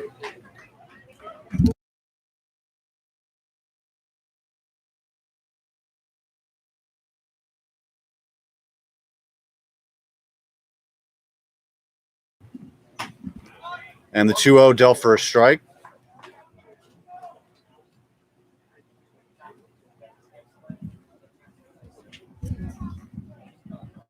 Two-one swing and a miss, 2-2. And quick pitches. I mean, you get pitch, step in, bat over the shoulder, pitch, swing and a miss. I mean, you have no time to react.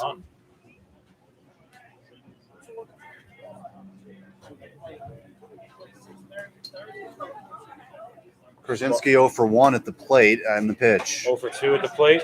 Correction. Yep. There you go. Correction 0 and 2. Second strikeout for Sparling. All right, so we'll be back for the bottom half of the fourth.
We're back here for the bottom of the fourth inning.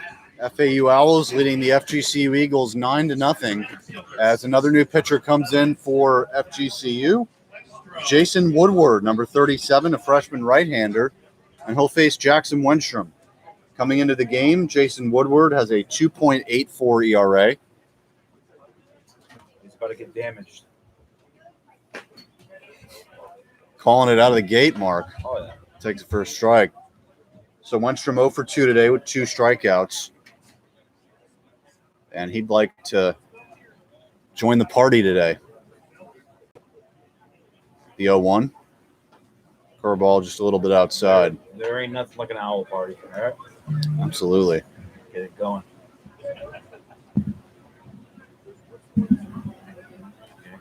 Beautiful day here in Boca Raton. The wind, perfect temperature outside as it's 2-1. No rain clouds, just a beautiful day.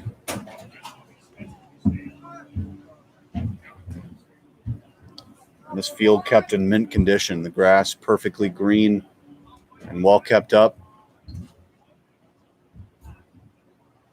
2-1, foul back.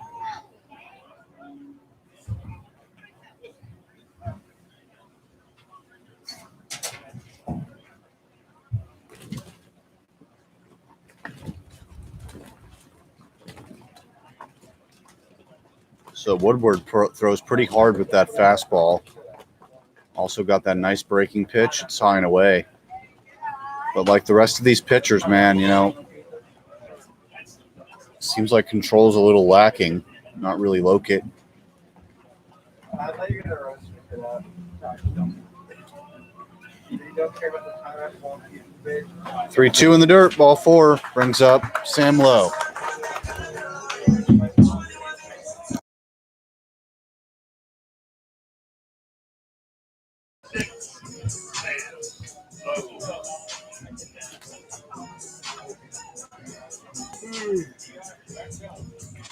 Oh.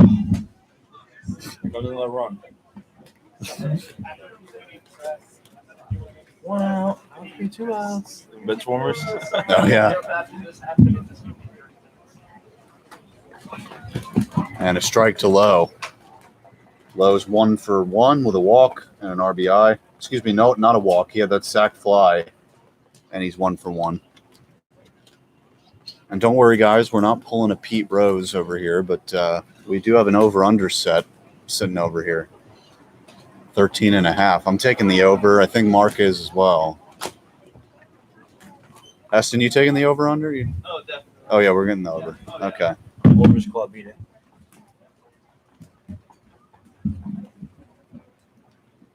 Count 0-2 on Sam Lowe.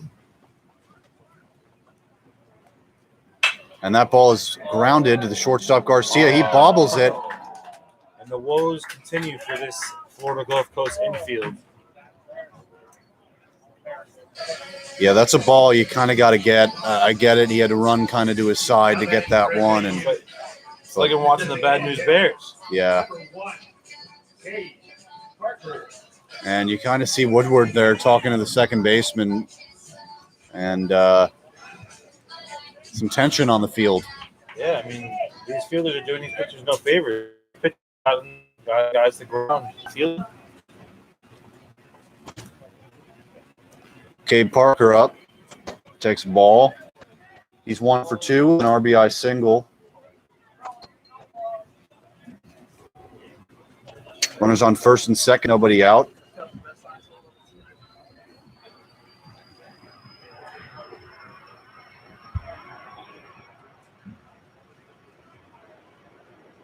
And the 1-0. Beautiful slider. Yeah, beautiful. Yeah, nice.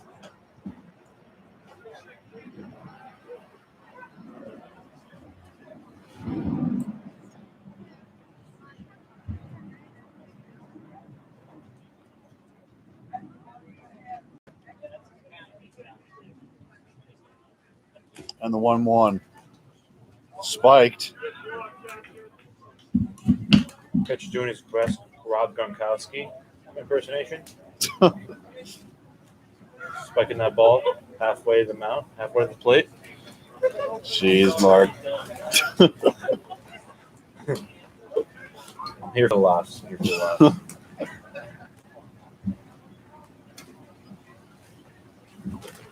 The 2-1.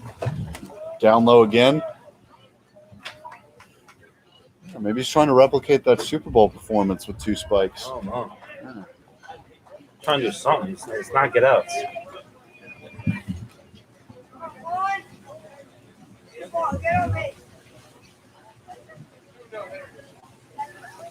Three and one, runners on first and second. That ball is now grounded to the second baseman. He'll flip to first for the first out of the inning. So now runners on second and third with 1 out. And here comes Alvarez for his 4th AB. Wilfredo, will you do it? FAU. Will you get us 2 more RBI? I think he will. See. He's 2 for 2, an RBI and a walk. So we're in the 4th inning, and he's getting his 4th AB. Might not be exaggerating before, Mark. He said he might get 8 at-bats today. He might. I'm really counting on him. Can I have to deal over 6.5 at-bats? Takes a strike, infield playing in. Big gap in between short and third. And with a guy like Alvarez, who goes the other way a lot, I'd be playing more straight up with the infield end. They can't do nothing right there. But, I mean, really got to try something new. 0-1, curveball inside, 1-1.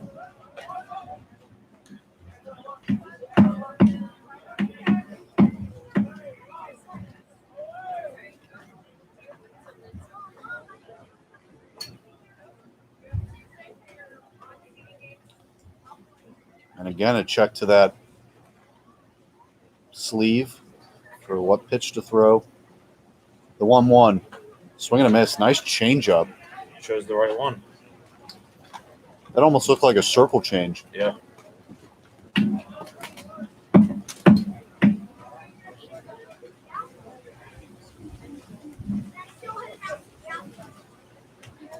Yeah, that's something these FGCU pitchers have not gotten FAU hitters to do today. They're not getting them to swing out of their shoes or lunge for pitches. We talked about earlier, not many teams are getting us to swing out of their shoes. Right. Very disciplined at the plate. Sometimes to a fault.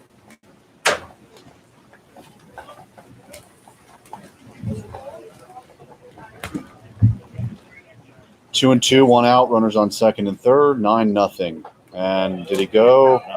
No, he didn't. So the count now full with 1 out.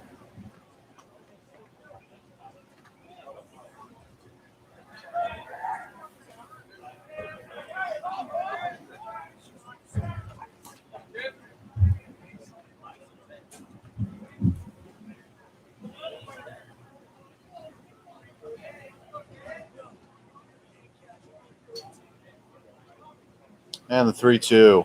Swing and a miss, strike 3. Nice pitch there by Woodward, and it'll bring up Jalen DeBose.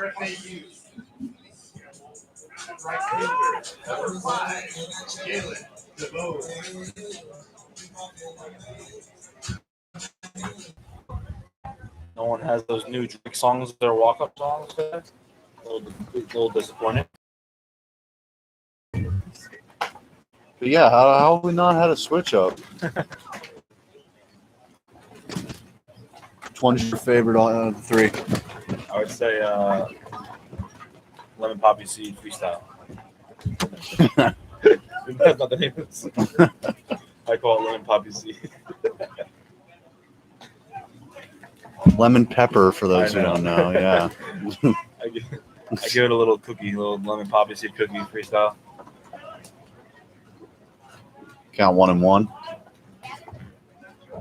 He just doesn't miss. He's like these FAU builders.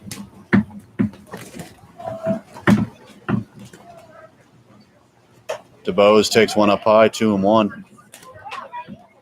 He's 1 for 2 today. Scored a run. He had that double in his last at bat. Hugged that line on that last at bat. Yeah, and we mentioned it, getting in on the party in a rare start. He wants those RBIs too. Yeah. 2-1. Swing and a miss. And his swing is incredible. He's got a nice swing. That bat speed is very impressive.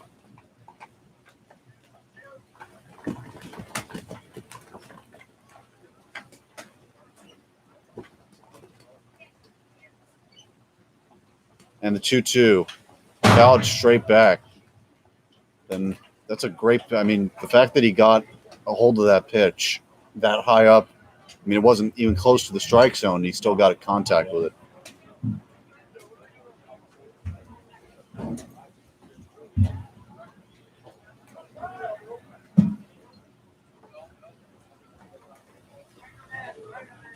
And the 2-2. Did he go? No, he did not. 3-2.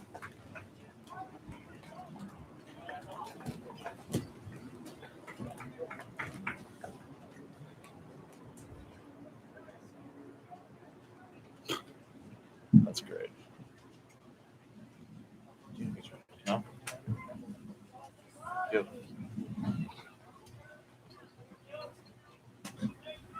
2-2 grounded to second base. Krasinski throws to first in time. Florida. I was All right. holding my breath there, hoping for an error. I know.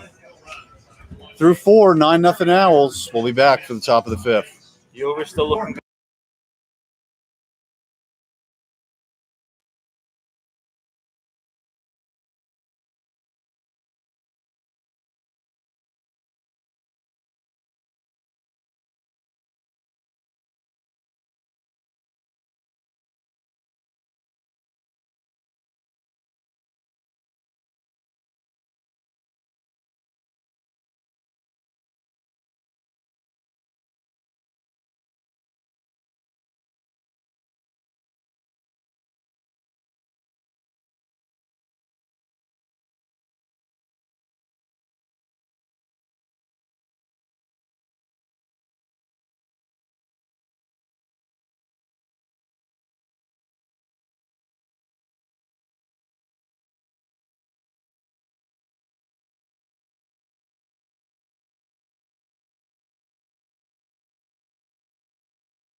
Sparling out here again to start the fifth inning. First pitch is low for a ball.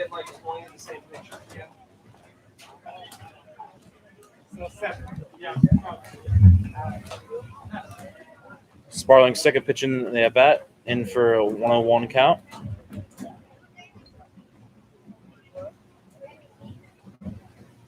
Quick release again. The ball struck the right center field for a base hit.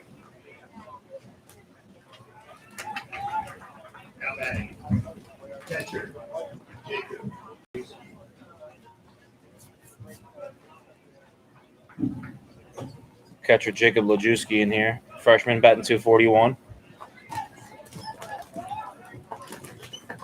Looking to advance that runner.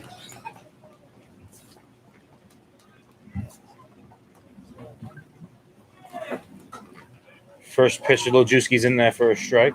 0-1.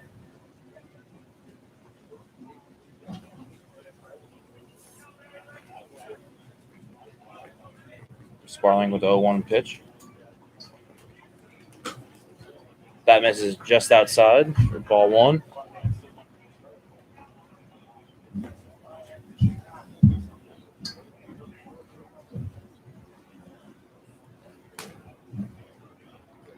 Sparling looks to Machado at first.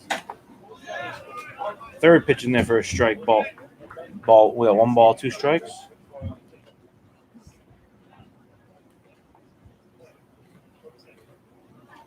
Sparling looking for that strikeout pitch right here. That 1-2. Struck the short. Over to second for 1. First for a 2. Successful double play for FAU there.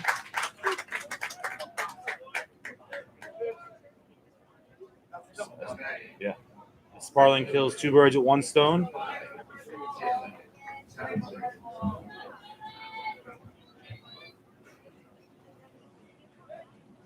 And then this is a pinch hitter.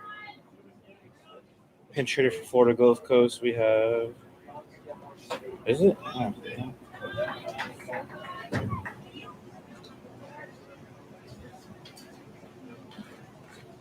Yes, Jalen Townsend pinch hitting. The right fielder, Ian Farah. First pitch is inside for a ball, almost hit him.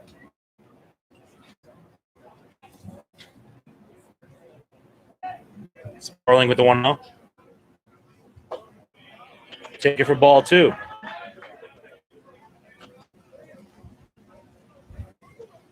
As Jacob makes his way back up from the concessions. Third pitch. Outside. I don't know. Sorry. My bad. That was a walk. 4 straight balls.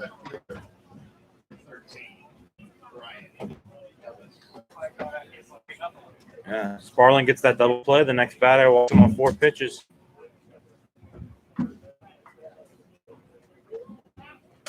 How was your break? Good. Good.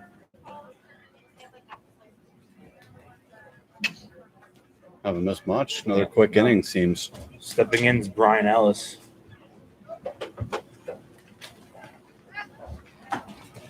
First pitch in there for a strike.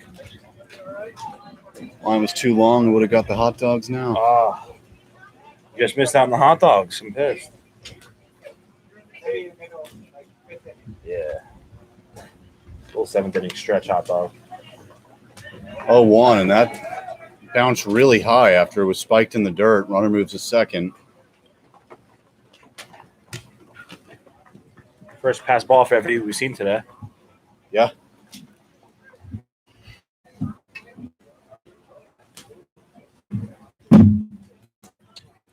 Brian Ellis is 0 for 1 with a walk.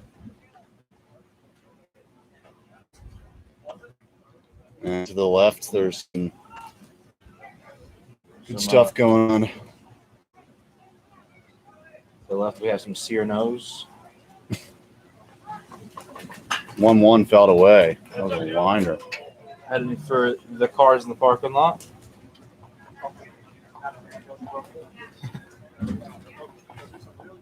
Hopefully not mine. I'm telling you, I don't take any chances. My car, you know, I Mark. parked right behind. I parked right next to yours. No chances.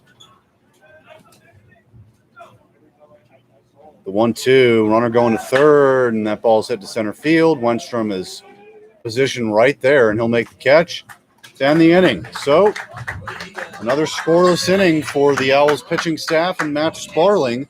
So far, that's 3 scoreless for Sparling, and we're going to go to the bottom of the 5th, up 9.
Nolan Chenuel steps up here.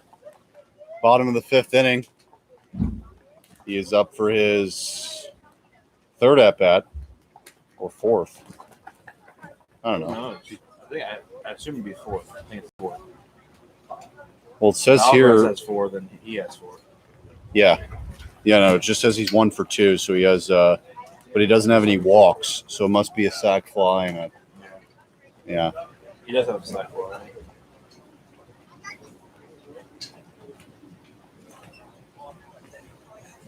That average now up to 366. With 16 ribbies. Excuse me, 17.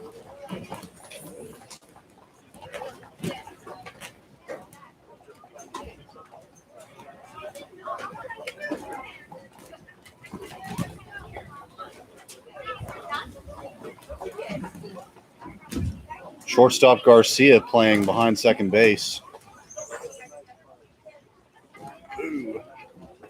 Whoa.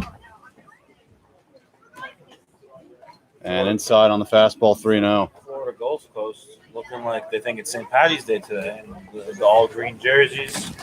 And, you know, they look a little drunk out there in the infield. So, a little St. Patty's Day action for Might be Eagles today. 10 days early. Yeah. I'm jealous.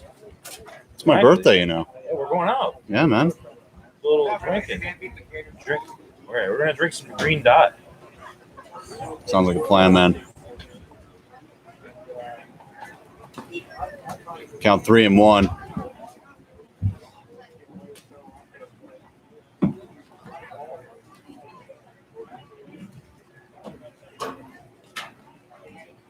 Three and one, no one on, nobody out. Bottom of the 5th, 9-0 FAU. That pitch is taken for a strike, 3-2. New pitcher on the mound for FGCU, Hunter McGarry, a senior.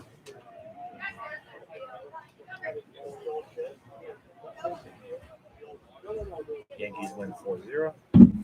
It's a good day. Start spreading the news. And 3-2 outside. So a walk for Nolan Shanuel, and it brings up Mitch Hardigan.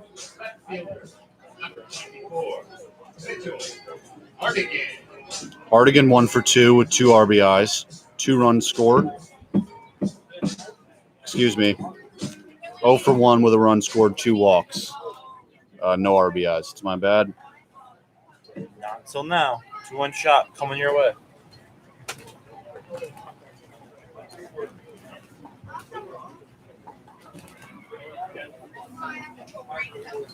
And takes a strike.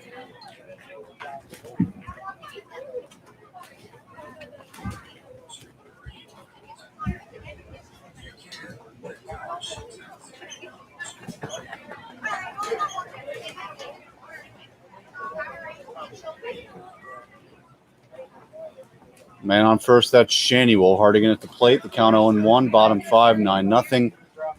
You're listening to this as that ball is grounded to second base. Krasinski flipped to short, one on to first in time. It's a double play, and a nice play there by the 2 infielders. Best they looked all day. Yeah. So now BJ Murray steps back in. Yeah. He's 1 for 2, 2 runs scored, 3 RBIs with a walk, and of course, that 2-run home run.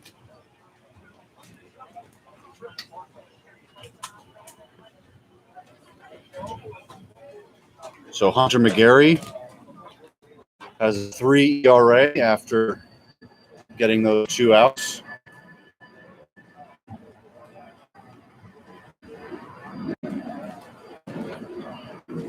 So a ball dealt in there to Murray just outside.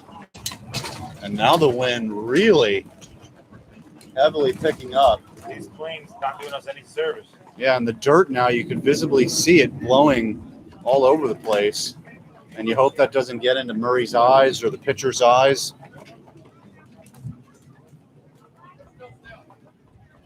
The 1-0. just inside. So he's taking 2 pitches, one outside, one inside, just off the plate. Yeah. Look for him to swing here. Or maybe not, actually. But yeah, just wait him out. There is movement in the FGCU bullpen. And from the looks of it, there isn't any in the FAU bullpen, but we can't really see what's going on in there. 3-0 to Murray.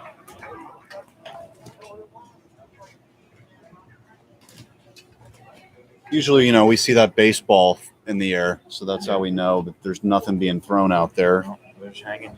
Just guys being dudes out there.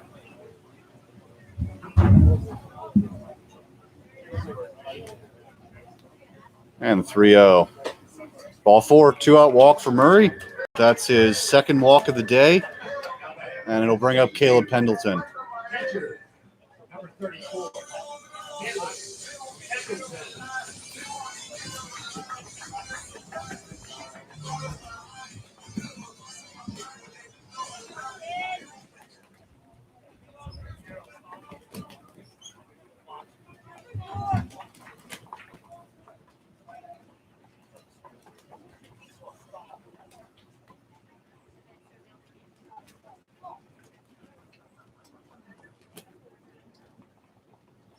Pitch to Pendleton's down low.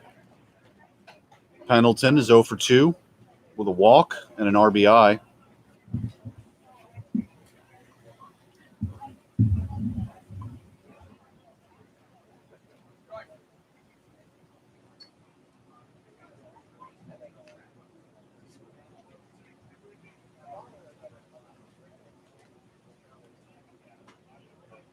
So 6 straight balls from McGarry. So now it's 2-0.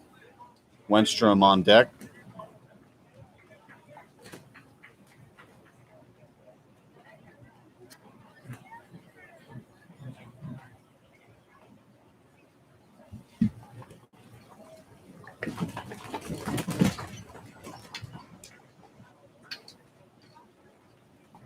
The 2-0. 2-1. Nice pitch there. Got it in the strike zone.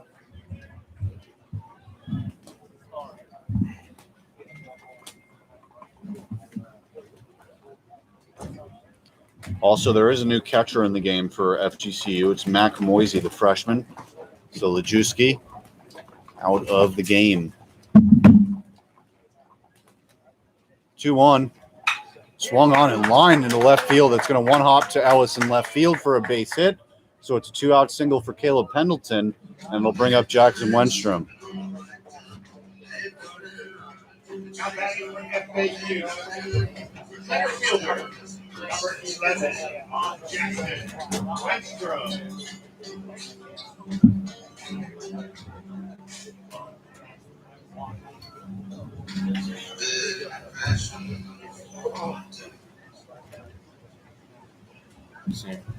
Yeah. Runners on first and second, bottom of the fifth. 9-0 FAU over FGCU. Jackson Wenstrom at the plate against Hunter McGarry. Ball 1.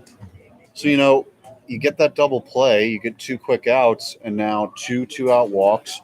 You fall down 1-0 to Wenstrom, and these are where innings get away from They're you. not getting. They got to get out of their own way, and they haven't been doing that all day. They get up the next double play. I think it's turning around for them defensively, and they walk 2 straight guys, right? So, not 2 straight, but they gave a walk and a base hit. 1-0 is ball outside. That's right. Excuse me. Walking ahead, but Wenstrom looked like he wanted to swing at that one and held back. Good hesitation there.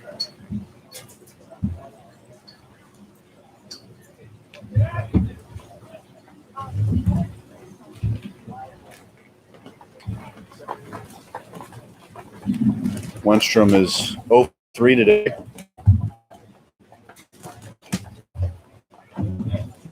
Oh for 2 with a walk. Talk about defensive changes, the catcher, but also now they also have Jalen Townsend now in right field, who came in last inning to pinch hit for Farrow. for Farrah. So Florida Gulf Coast trying to get their guys some looks today. 3-0. Seems to be a almost certain loss. Almost certain. I don't want to jinx it over here. Now 3-1 to Wenstrom. This is where you can almost expect to get a pitch you can hit. I wouldn't even swing on this. Take your bases loaded. And he listened to you, Mark. Let's ball 4. Start charging for my tips. Yeah, man. FAU. Second baseman, number 6. And we can get to that over right now if we get a grand slam here. So Sam Lowe steps in. He's 2 for 2. Sam Lowe, this walk-up song never gets old. Great choice by him, Lou Hubert. I like it.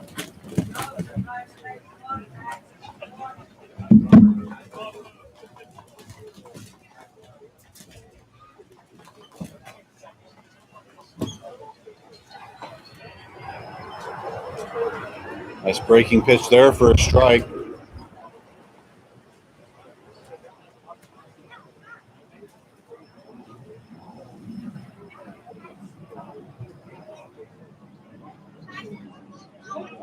You know, it's really interesting, too, is ever since Sam Lowe took over at second, Stephen Loden has not been seeing any time. And he's a big guy, left-handed bat. You know, so it'll be interesting to see if he gets some looks today in the later innings. Well, yeah, it definitely helps when, you know, Lowe's a righty. They started against a lefty today. Miller's a lefty, so I mean that could be why. But I haven't seen Loden in a minute. Yeah, since that first week. Yeah. And Lowe Is it high? in left field. Ellis going back, and it's on. It's a grand slam for Sam Lowe. And it's 13-0. Sam Lowe hit that ball very high, pretty far, just enough to get beyond that wall. Makes this a 13-0 ball game. FAU is rolling the Eagles today. Unreal. That is Sam Lowe's first collegiate home run. So congratulations to him. Yeah, doing his best Caleb Pendleton impersonation. Yeah. His first college home run was a grand slam. Sam Lowe does it right after him. Wow. And that win, man, you know, you talk about helping that ball be carried. That ball looked like a pop fly from here right off the bat, and it just kept going and going and going. We hit the over. The old Chris, 13.5. He did one more. Well, the old Chris Berman back, and gone. That wind carried the heck out of that ball.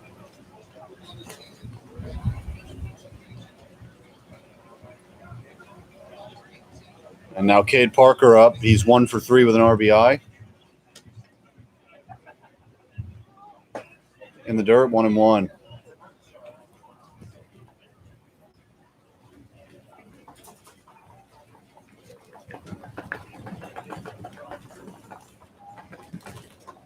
It's quickly gone from bad to worse and worse for this Eagles team. Now 2-1.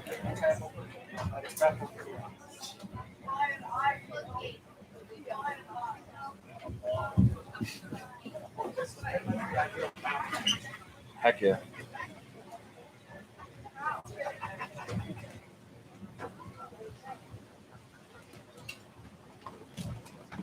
Got now 2-1 to Parker, and Wilfredo Alvarez is on deck. So if Parker's able to get on base, that's 5 at-bats in 5 innings. It's looking like he will get on base as the count moves to 3-1. I'm telling you, I think if we got at-bats, we can get on base. I'm telling you that much. I can't hit a ball for the life of me, but I can stand in that batter's box.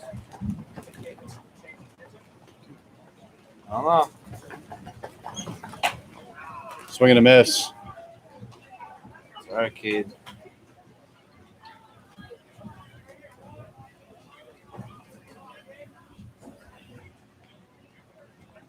I'd love to see this guy get his fifth at bat. Wilfredo. That would be pretty impressive. Oh yeah, I mean, I've never seen that, honestly. And he doesn't get it. What a shame. All right, well, we had something to complain about finally. Yeah. Huh? Maybe he'll get his 5th and 6th at bats next inning. Yeah, we'll see.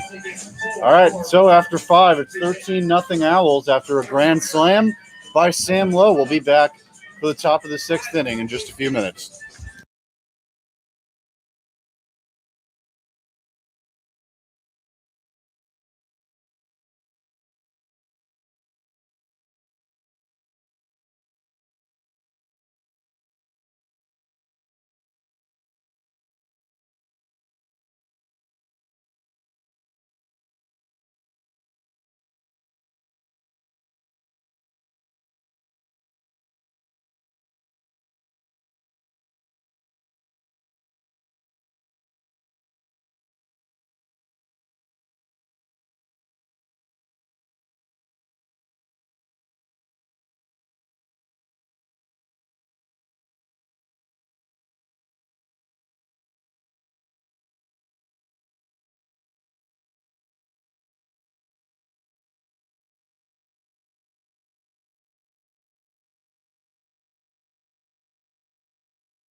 We are back here for the top half of the 6th inning. FAU up 13-0. Richie Garcia, the shortstop, here to lead it off. Matt Sparling still on the mound for the Owls. And why not? He's held this offense to just about nothing.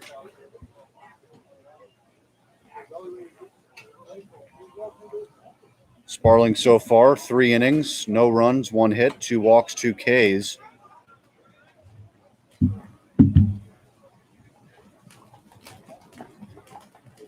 The 1-0.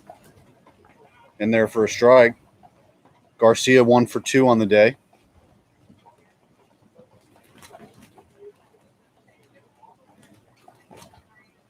One. A little bit too high. It's 2-1.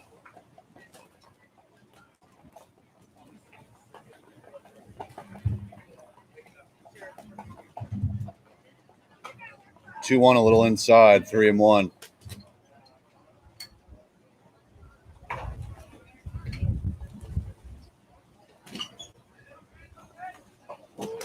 Three one, and Richie Garcia was walking to first. He thought that was ball 4, but that pitch is called inside for a strike.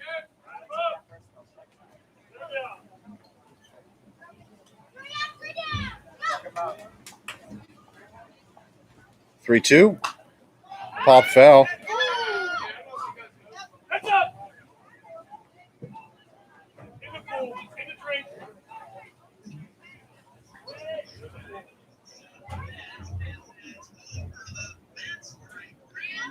And 3-2 from Sparling. Hitting the right field and deep. DeBose running after that one. He dives, and he almost made the catch. What an effort, though, as Garcia goes to second. And it looks like Garcia was pulling up a little bit. Maybe he's injured. I don't think so. But what an effort by Jalen DeBose. Almost made an incredible diving catch.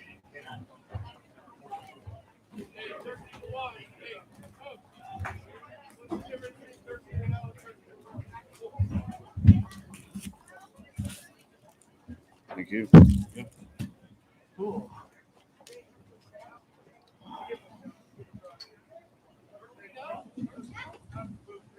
fell one back there? I think so, yeah. I heard it. Kinker skies that one to right field. DeBose gets under this one for the first out. Tagging from second, going to third is Garcia. He'll get there. So now it's a runner on third with one out for Alejandro Figueiredo.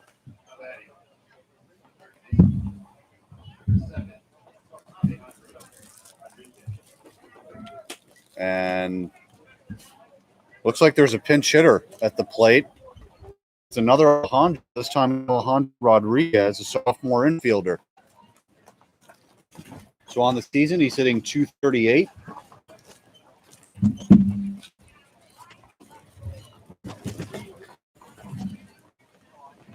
And that curveball,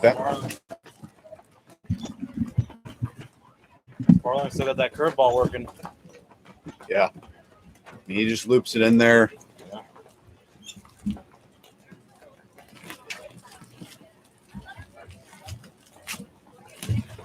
Curveball outside. We'll tie up that count at 1-1.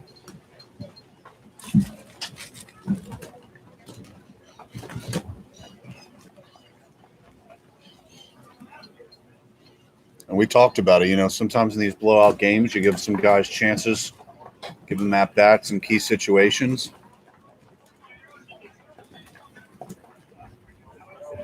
Alejandro Rodriguez ahead in the count 2-1 against Sparling. His that first at bat of the day.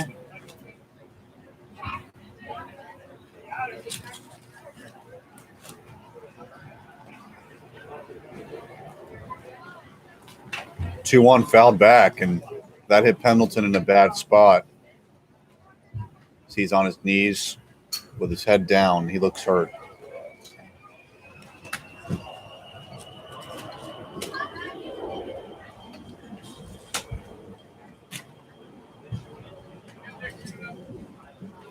I don't know where that hit him. It looked like it hit him in his lower bodies. His lower body. But it looks like I think it hit him in the face. Yeah, he grabbed his face.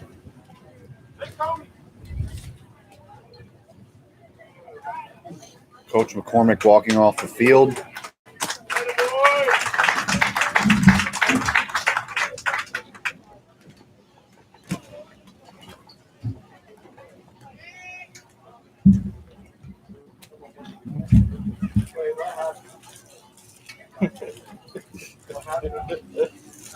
Looks like Pendleton got hit somewhere.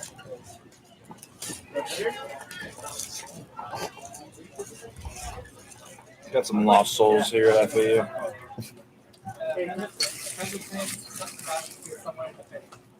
The pitcher did or the hitter? Catcher. Oh, the catcher. Okay.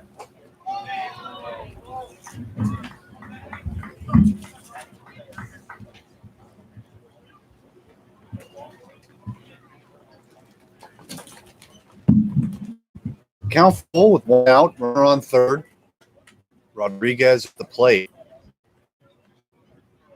And the 3-2.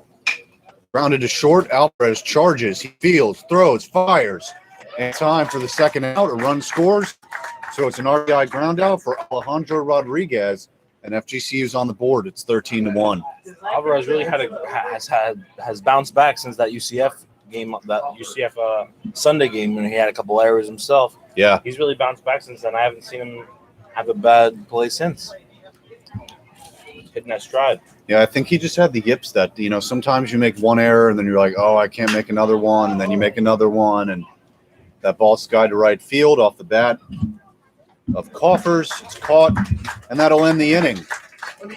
So FGCU, they finally put one on the board. It's 13-1 after 5.5 innings. We're going to the bottom of the sixth here on FAU Owl Radio and the Strictly Sports Productions live stream. We'll be right back.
Bottom of the sixth, 13-1 FAU.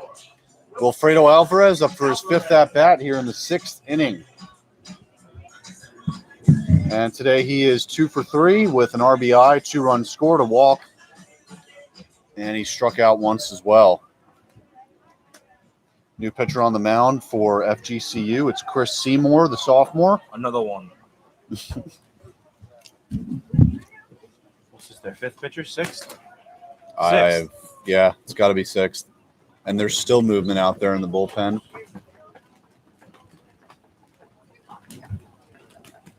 Oh, my God.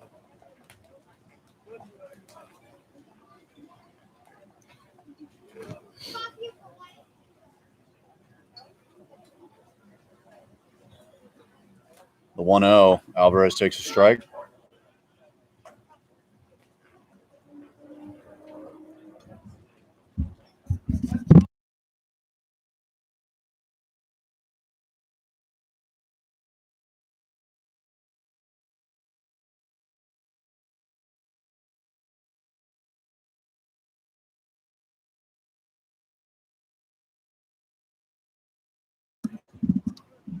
Count 1-2 to Alvarez.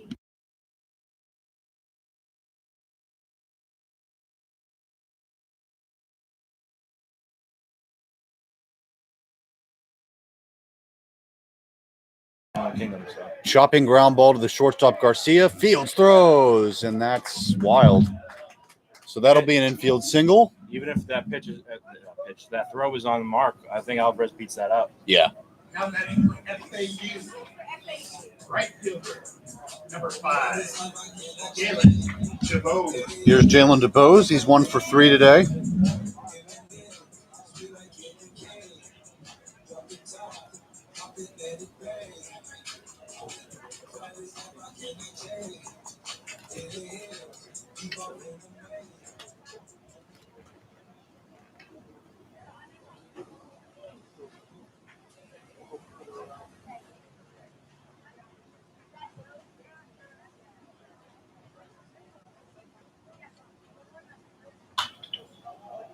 And that ball was scorched foul. Yeah, no, I didn't see it. Yeah, I did not see that ball.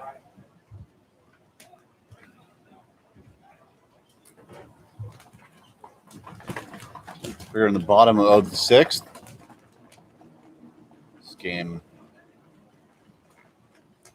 if FAU wins, they'll split the series. And that ball fouled just above the fans.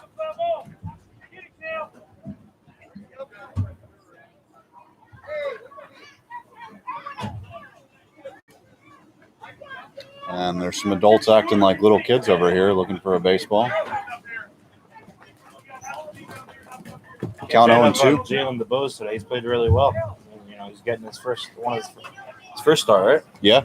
Yeah, his first start of the year. He's looked really good. And it takes that 0-2 pitch for a ball. Yeah, I really like his bat speed. Yeah.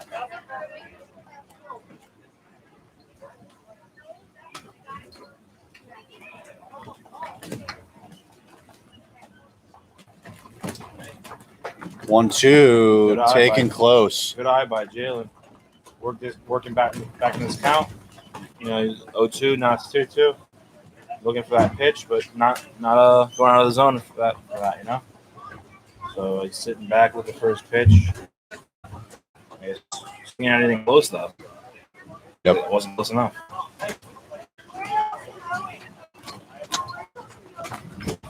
And pitcher steps off.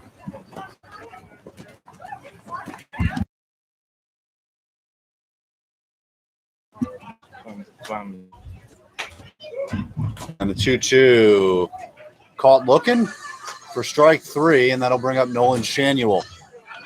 FAU, first baseman, number 12, Nolan Shanuel.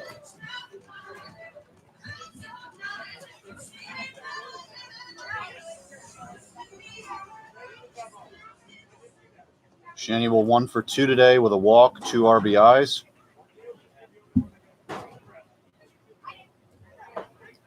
Ball down low.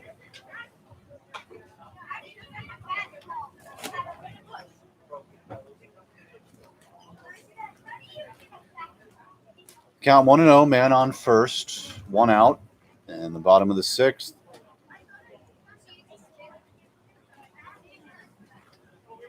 Seymour getting ready to throw the 1-0, and that's inside.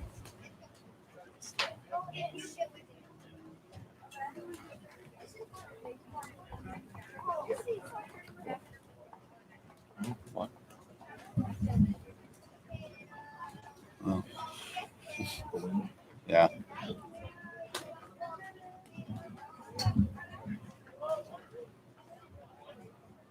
Two-0. Shanuel takes a ball low and in, so now it's 3-0 to him, and maybe they're pitching around him here. I don't know. It's hard to say. They've been watching everyone. That's a good point.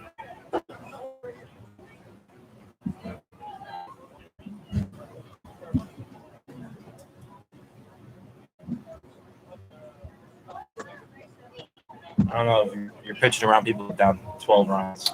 That's a good point as well. I mean, I don't think you're planning on winning the game. Ball 4 to Shanuel, brings up Mitch Hardigan.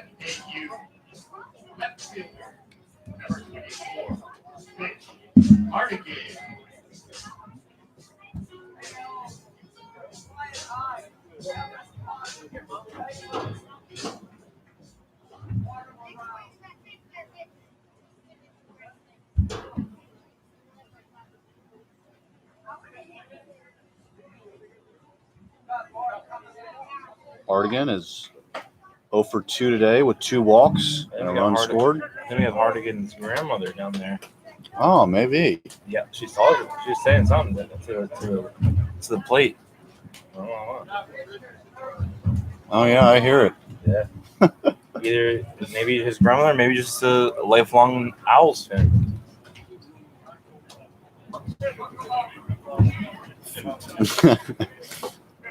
Count out 2-0.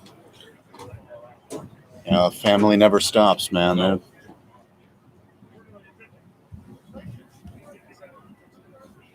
Mitchell Hardigan looking for another RBI.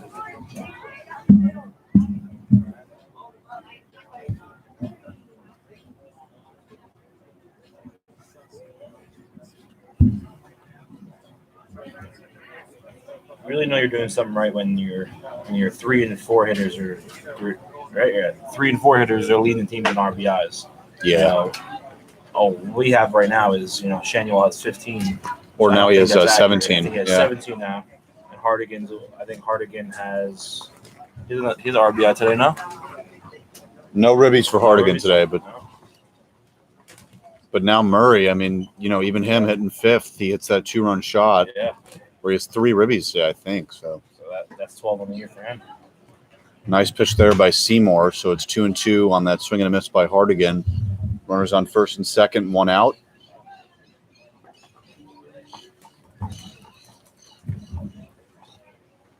Shanuel on first.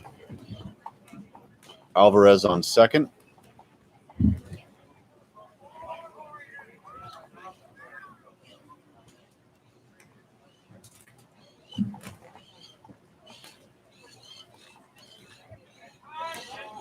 And someone called time.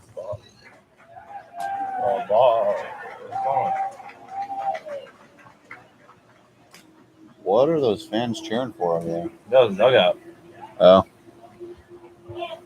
2-2. He was telling the pitcher to speed up his routine. Oh, yeah. So nice chirp job there by FAU. The umpire gave like this. Maybe he's pre-calling a home run. Could be. Hardigan can certainly hit him. That ball is grounded to the first baseman Machado. He leaps, steps on the bag for the second out, and that'll bring up B.J. Murray.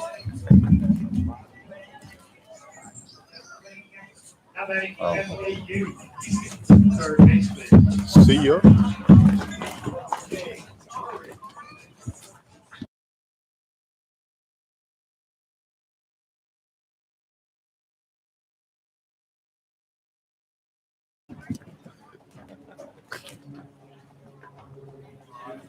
B.J. Murray steps in here.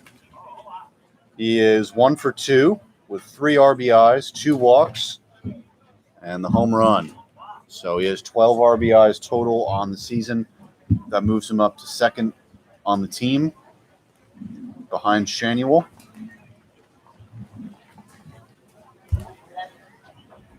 So now runners on second and third, and we'll see if he can get 2 or 3 more RBIs here. That pitch is upstairs 2-0.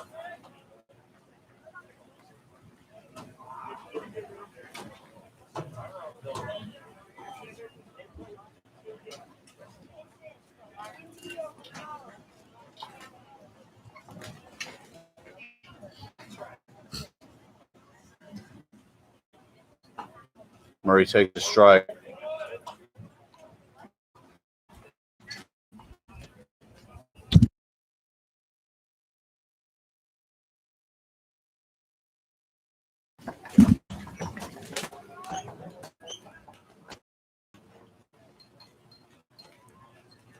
Two and one to B.J. Murray. Runners on second and third. The pitch. Guide foul into the parking lot. And the trees stopped it, so everyone's cars are safe. For now.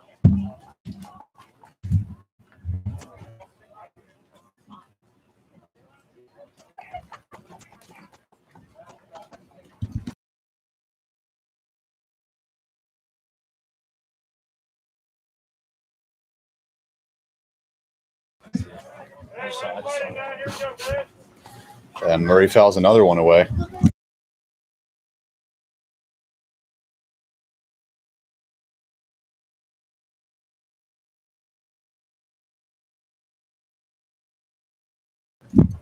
Two and two, 2 outs. 2 runners on.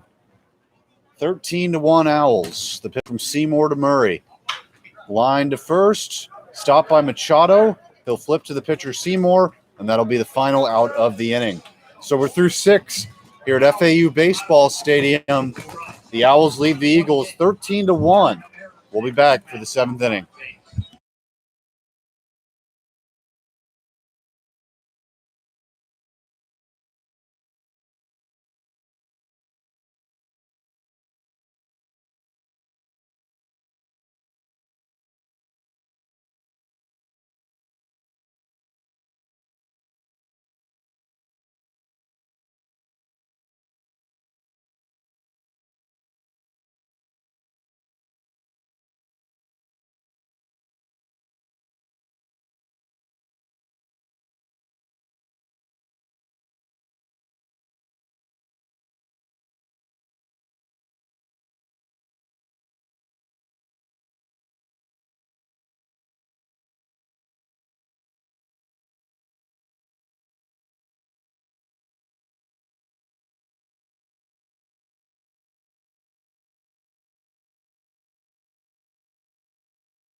Cam Krasinski, second baseman in to lead off the 7th. Sparling is still on the mound as he deals a strike.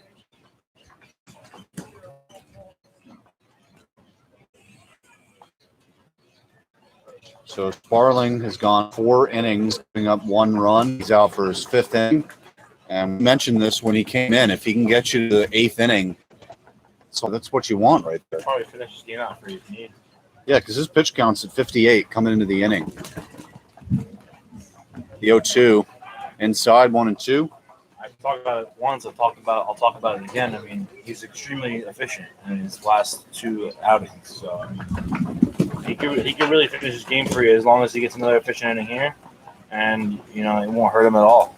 Yeah, you get a quick 10-pitch inning, 11-pitch inning, and Krasinski is 0 for 2 with a strikeout.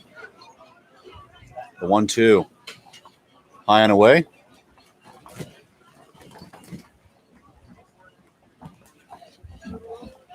So Wenstrom and Hardigan are separated by a lot of space out there in left field and center field. So that 2-2 is upstairs. Wenstrom shaded near that American flag in right center field. And Hardigan playing pretty far away. There's a huge gap in left center. The 3-2. And did he go? No, he didn't. So that's ball 4.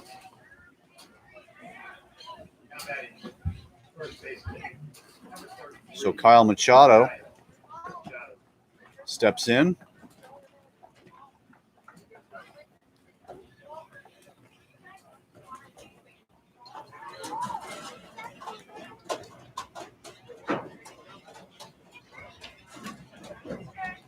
The pitch from Sparling is dealt in there for a strike. Machado's 1 for 2 today.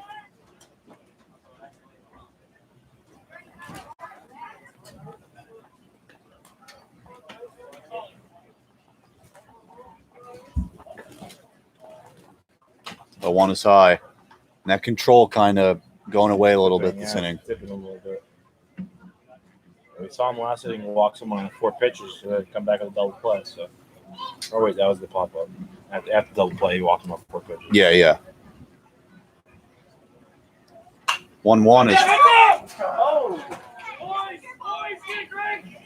Nice! That boy! We got it! Yes! And I've never seen a grown man that excited over getting a foul ball, but okay. Foul ball he didn't get himself. At a college baseball game. That's 13-1. But hey, whatever gets your blood flow.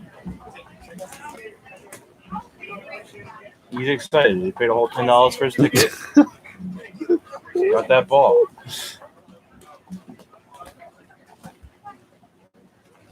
Count 1-2 with a man on first. Just another example, by the way, of why these fences, if you raise them by about 3 feet, you'd be pretty much okay. Yeah, but then he'd be upset. So Yeah, that's true. Gotta make the fans happy. he's looking for that one too. He wants that one. I'm starting to think he might have a black market going on at FAU baseballs. There may be.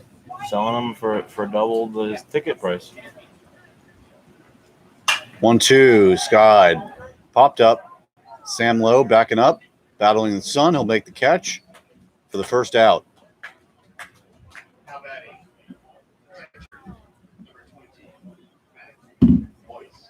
So Mac Moyse in for his first AB after Jacob LeJuice taking out a game.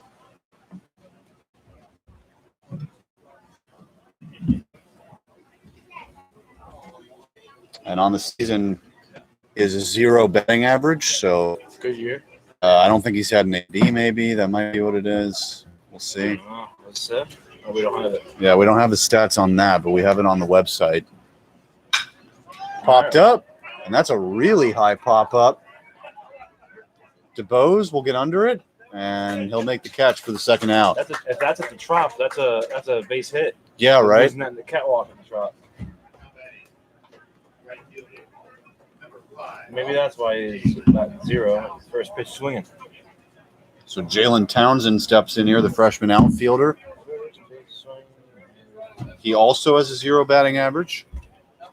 No at-bats today. Getting their freshmen in time. Was he a freshman? Was Moyse a freshman? Yeah, he's a freshman. Yeah, so I'm assuming that's a good guy. Ball away, 1-0. So at the very least, looks like Sparling will get through this inning. We'll see if he gets to the next one. The 1-0 in there for a strike.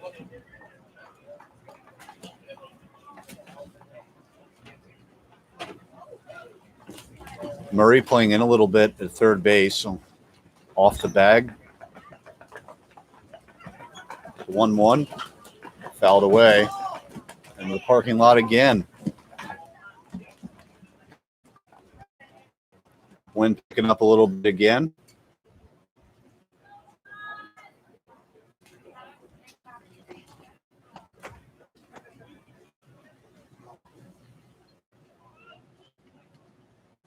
And the 1-2. High and in.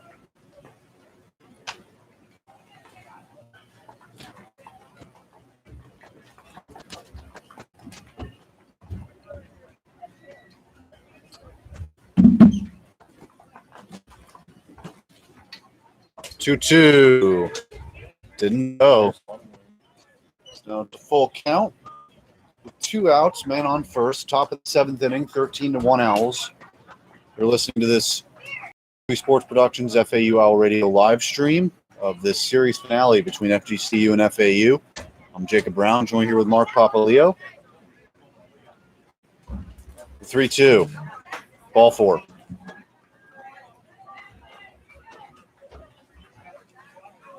And now Brian Ellis will come back up.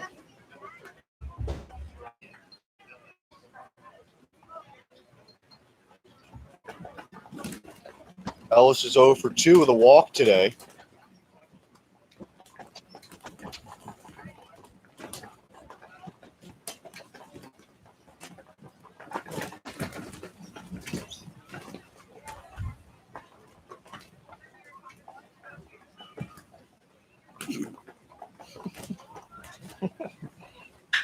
Ellis strikes that one to left center. Wenstrom chasing after it, and that ball's going to drop. 1 run scores. Rounding third and coming home. He will score. It's a 2-run double for Brian Ellis. And now it's a 10-run game. It's 13-3.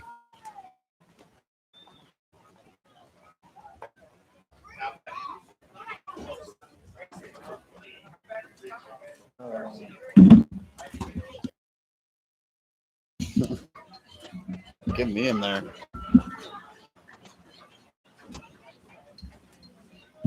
Richie Garcia back up to the plate. He's 2 for 3. Doubled earlier in the game. He's also scored a run.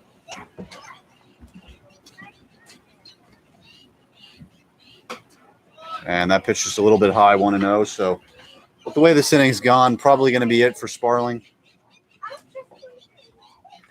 But he's given FAU exactly what they wanted. They needed some innings today, and he gave them just that. A 2 with 1-0. Sky foul. Oh, my God.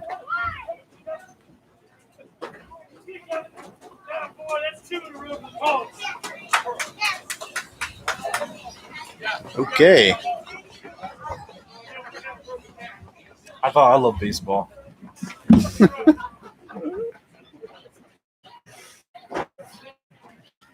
Count 1-1. Yeah, pushing up baseball, bro.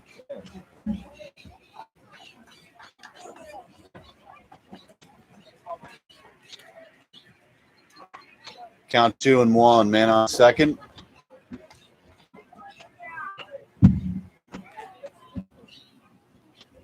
Pitch to Garcia. Down low. Yeah. There goes his location. He's getting his, definitely tell he's getting a little tired out there.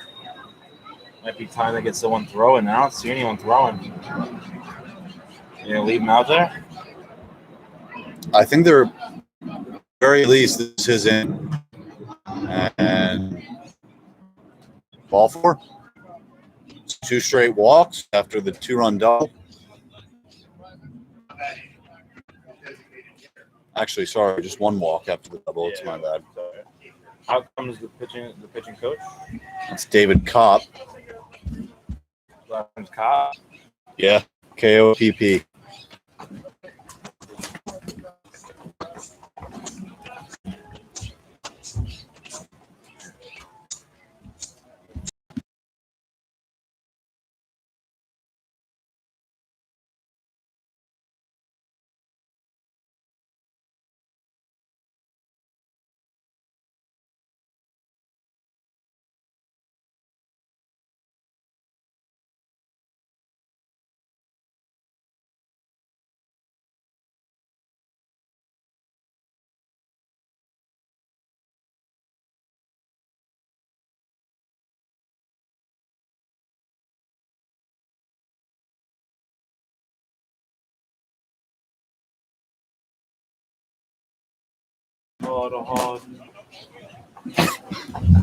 So Joe Kinker steps in here with runners on first and second, 2 outs.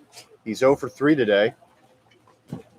Average went all the way down to 412. Oh, no.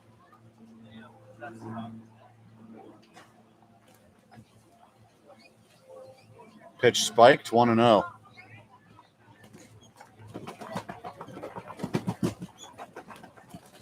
Yeah, this wind's pretty brutal today.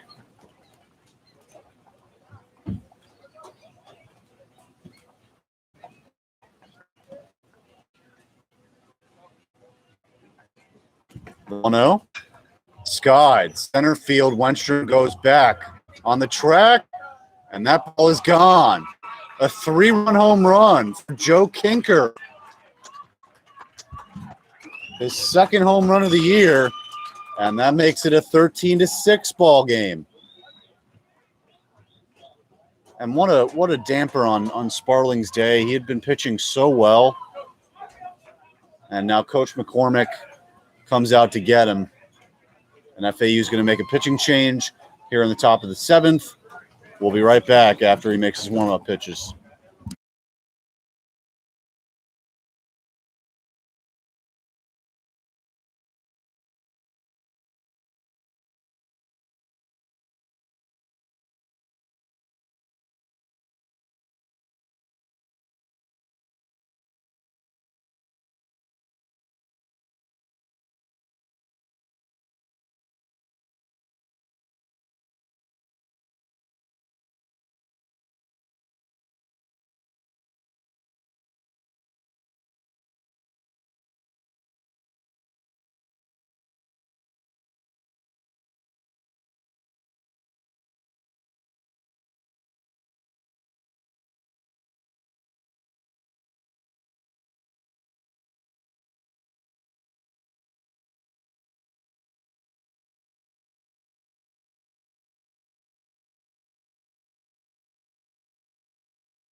Alejandro Rodriguez steps up.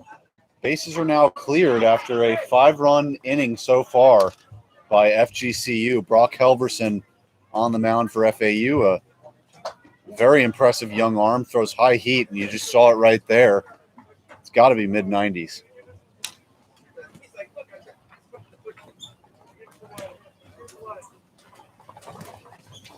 Congratulations. 0-1, take it for a fastball, 0-2.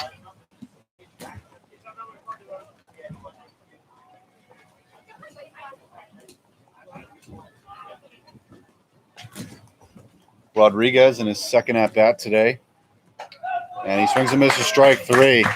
Man, Helverson came in, 3 fastballs, and see ya as we go to the bottom of the 7th inning, 13-6 Owls. We'll be right back in the bottom of the 7th.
Caleb Pendleton here to lead off the bottom of the 7th.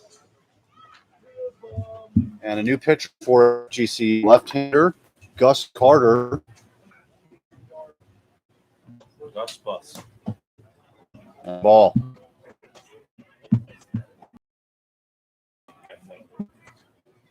Pendleton is 1 for 3 with an RBI. He's also walked today. Carter coming in the game. I don't believe he's pitched yet. So the 1-0 comes in. Strike. Little unorthodox throwing motion. Yeah, it's definitely interesting.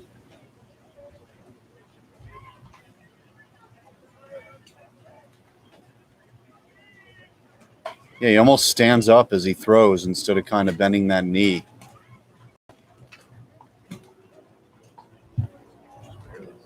And wait, do they win or lose? 6-1. So the number 6, it says? Yeah, so the number 6. And Pendleton pops that one, foul territory. And sliding is the right fielder. And that would have been an amazing catch. That was Townsend. Sliding a little too late. Yeah. But you just showed me number 6 overall. Miami beat NC State today. On the road. Yeah, 6-4.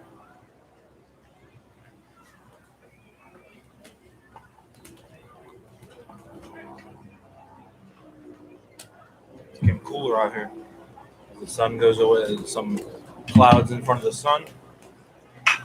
Pendleton grounds it to short. Garcia plants his foot, throws. Nice play by Garcia for the first out of the inning. That was a very good play by the shortstop there.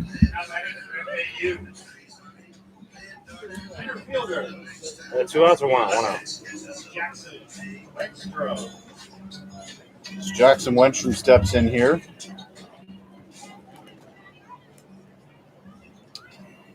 He's 0 for 2 with 2 walks, and he struck out twice. And a high fastball, 0-1.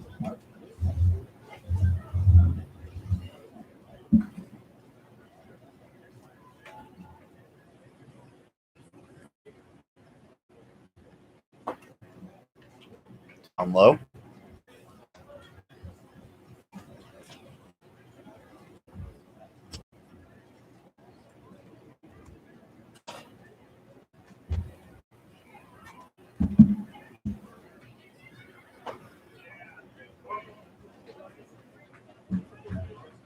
Wenstrom takes a strike.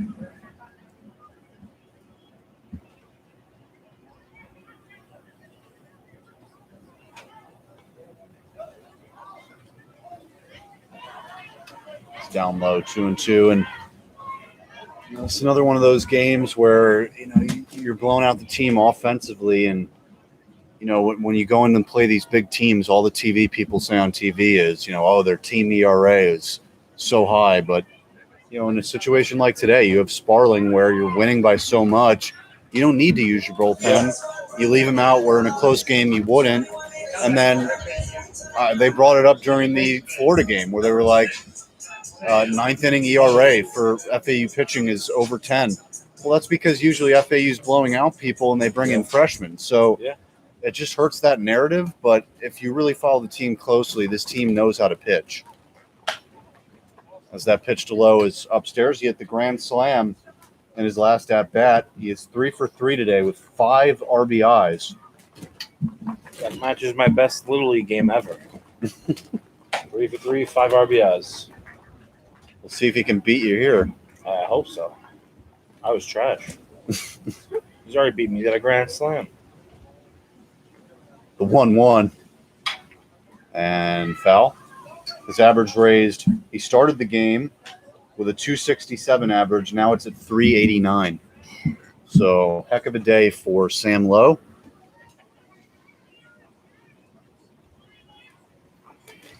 And the 1-2. And that ball hits a right field. It's going to drop for a hit. Gets past the right fielder, Townsend. Lowe goes to second base. Now he's going to third. And he's going to get in there. A 2-out triple for Sam Lowe. Did he hit for the cycle just now? Did he? No, he didn't. No, he doesn't have a double today. Wow. That would have been amazing. But he is 4 for 4 today. Incredible day from Sam Lowe. A double late from the cycle. Yeah. Wow. Wow. I mean, you never know. Maybe they can flip the order over, get him one more AB, but Cade Parker steps up now, the DH today. He's 1 for 4 with an RBI. And that breaking pitch went low. I wonder if that would be you first. That would, yeah. I mean, I can't imagine not many people getting 5 bats a game.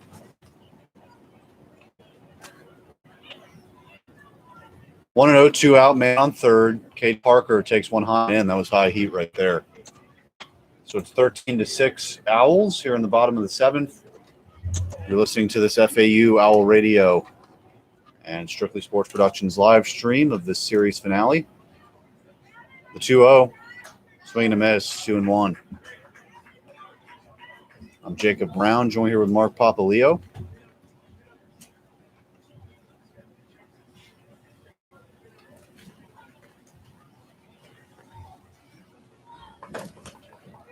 2-1 down low.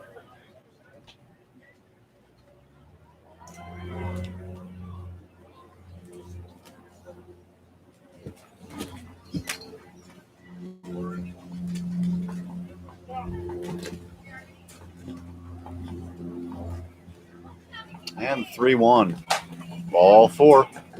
And here comes Wilfredo Alvarez again. Shortstop, number 4. He is 3 for 4 today with an RBI and a walk. So this is his 6th at bat.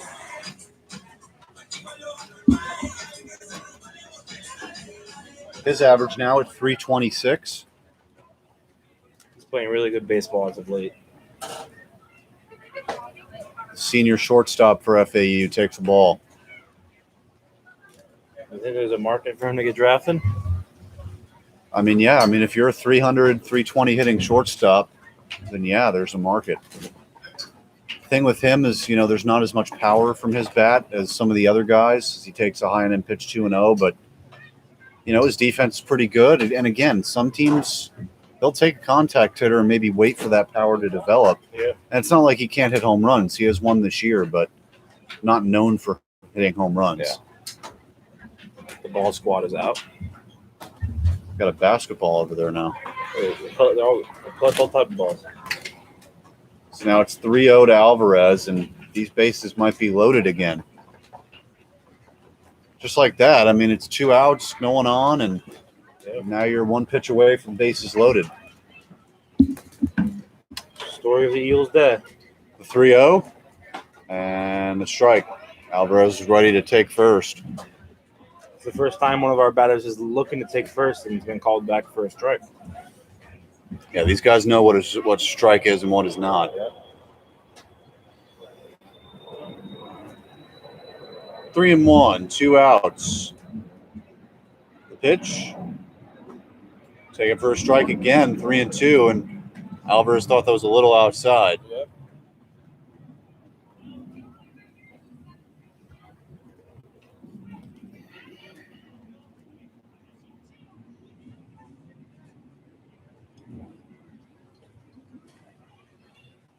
And the 3-2. Bases are loaded. A 2-out walk. And it brings up Jalen DeBose with bases loaded. DeBose is 1 for 4 today. He scored a run, doubled, and struck out twice.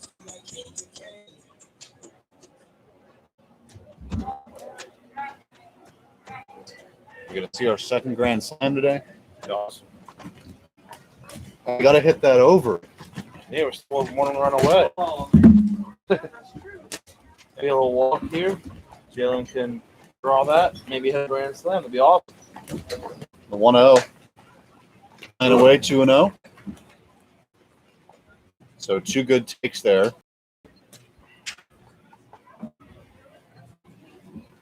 Center fielder shaded to right center. 2-0. And taken inside. Debatable pitch there. It's 2-1.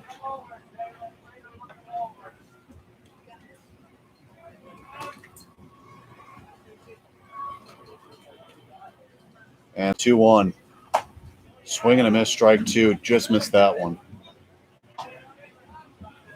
That's a pitch I feel like, you're looking to do a lot with, and sometimes your eyes light up. You're like, oh, that's my pitch, and then you just overswing. The 2-2. Taking and he rings him up for strike 3. But that was high. Yeah, that was a little high, but that ends the inning. So FAU doesn't score after the bases are loaded with 2 outs. It's 13-6 after 7 innings of play. We're going to the top of the 8th inning here after a few minutes to break. We'll be right back.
Brock Helverson on the mound here in the top of the 8th. Breaking news: the Brooklyn Nets have signed forward Blake Griffin. Oh, that's what all the hype's about? Yeah, that's what we're talking about. Oh, gee, I missed that part of it. Yeah. Oh, boy. Yeah.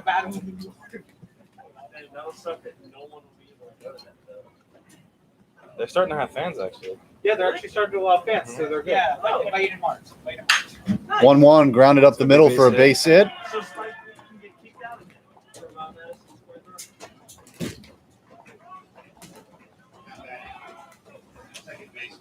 So Cam Krasinski comes in here. He's 0 for 2. Now there's a runner on first. Why is he 0 for 2? I don't know. Yeah, Play because the he's got entire a game. walk.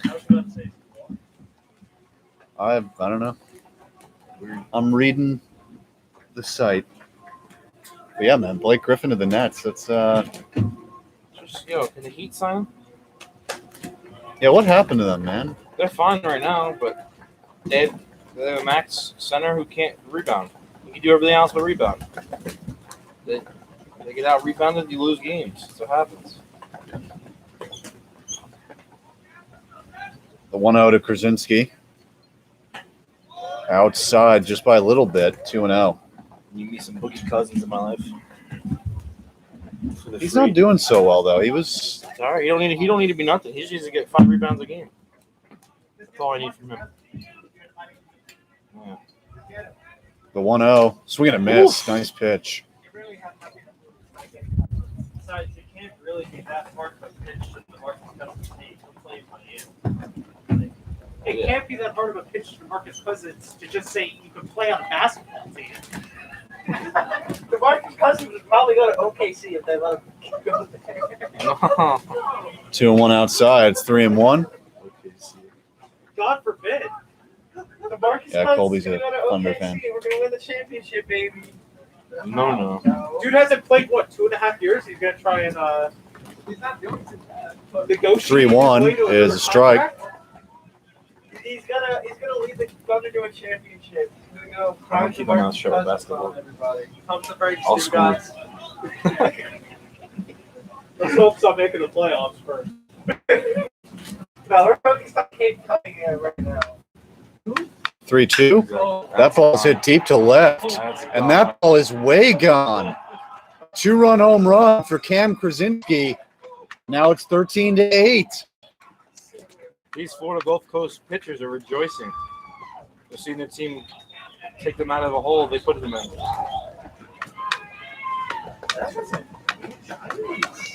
So for Krasinski, that is his first home run of the year and his first 2 ribbies. So he's putting them on the board here in a major way. And now Coach McCormick going for that bullpen. And I think that's Mike Intenza. I can't really tell, but I think it is. And we'll take a quick break while he makes his warm-up pitches.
So Hunter Cooley on the mound for FAU, and he pitched a gem against Florida.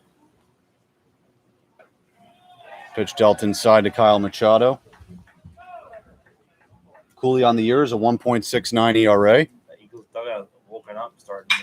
And that 1-0 swung on, hit to left field. Hardigan going back, and that ball's gone. Back-to-back home runs for FGCU. First home run of the year for Kyle Machado, and now it's 13-9. Look at the ball. Look at the ball. This is crazy. Get out of the inning. They got 3 outs to get out of the inning. And, that's a pitch from Cooley that, sometimes you can't really be leaving those fastballs with his velocity right over the middle of the plate. You need to make sure that you're nipping the corners, making your locations, and, that's a fastball that just left out over the middle of the plate. Yeah. And so a curveball dealt in here for a strike to Jacob Lajewski. Excuse me, pinch hitter before was Mac Moyes. So he's in for his second at-bat. Of the year now.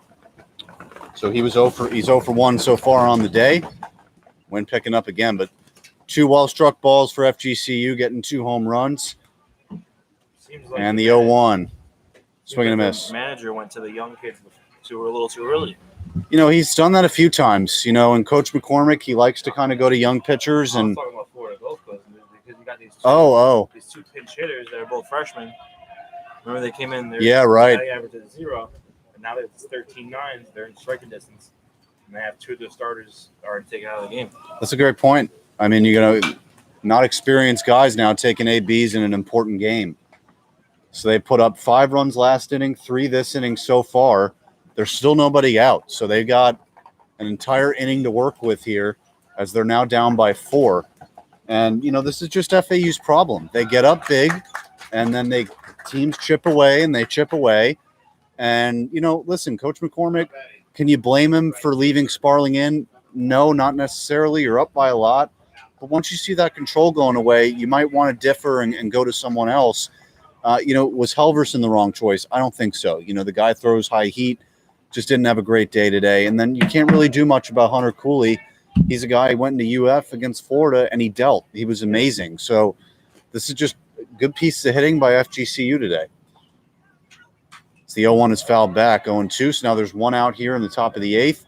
13-9 FAU as Townsend takes the at-bat. He has 2 walks on the day, so he's still technically 0 for 0. And swings and misses for strike 3. So Cooley getting in a groove here. There's 2 outs, quick outs now in the top of the 8th.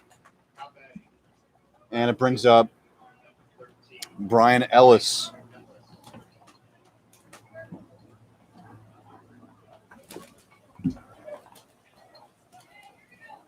Ellis is 1 for 3 with 2 RBIs and a walk. And now, you know, FAU's in a situation where they probably have to bring in a Mike Intenza in the 9th inning. Unless, I mean, Cooley looks good right now. So, I mean, other than that one home run, he's kind of settled down. He got those 2 outs, 2 strikeouts in a row. So if you can get another quick out here, I think you can throw him back out there. 1-0 is in there for sure. I agree. I mean, I think he's your best reliever other than Intenza.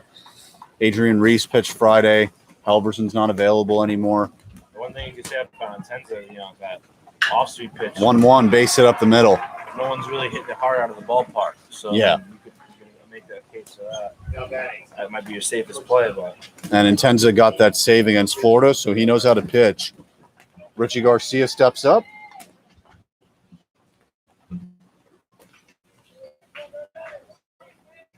He is 2 for 3 with a walk.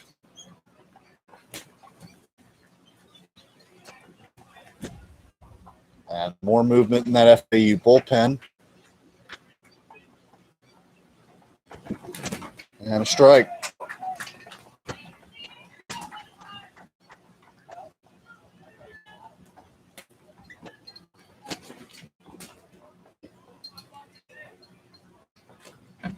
The 0-1. Blown away.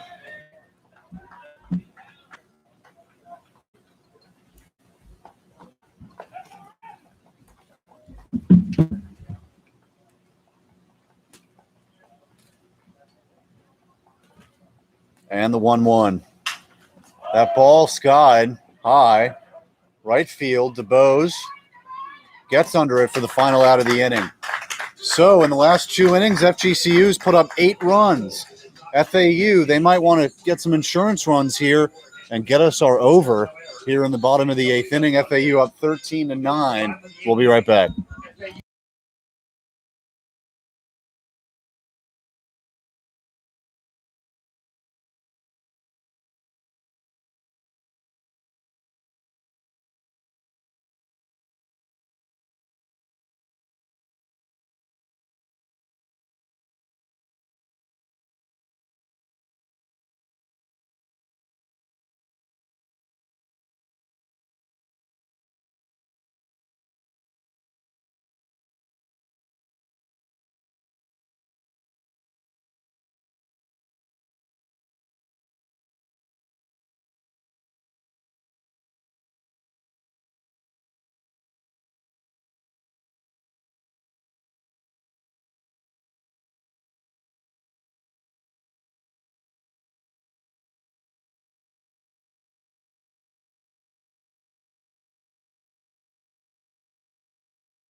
New pitcher in for FGCU here in the bottom of the 8th, and swing and a miss. And during his warm-ups, he was throwing high heat. I mean, I'm talking high heat. He might be, 95 plus. No, it looked like it not pitch. I'm trying to see his number. He's number 1. It's number 1, Najer Victor. I hope I'm saying that one right. Count 1 and 1. To Nolan Shanuel. I would assume it's not hair. Yeah, it might be Naher. So Shanuel today has 2 RBIs.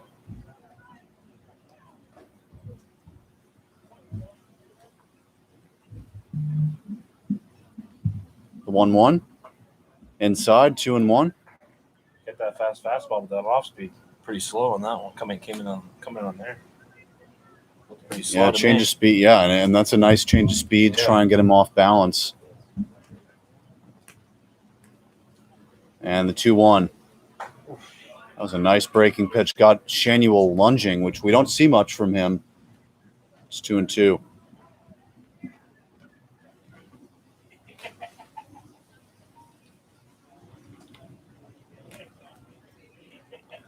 So Victor has a 3 ERA coming into this outing, and the 2-2 is fouled off. And there's a guy laying on his back in foul territory. The foul ball bounced right to him, and he just threw it back on the field. Didn't even have to move a muscle.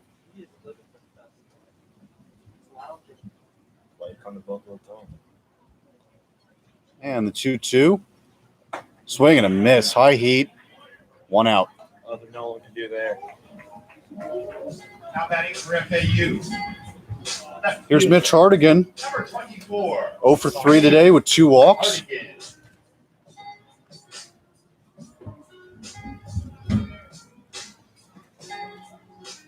It'll be interesting to see who FAU puts out there for the top of the 9th. They can go with Entenza. They can keep Cooley out there as a strike is dealt to Hardigan.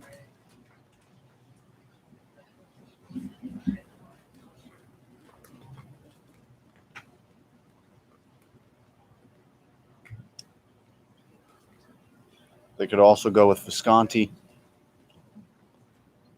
The 0-1. Grounded. Right side. Bird base hit. So Hardigan, he couldn't go a game without a hit. Brings up Murray. For FAU. Number 9. B.J. Murray. Murray is 1 for 3 today. 3 runs scored, 3 RBIs, 2 walks, and a home run.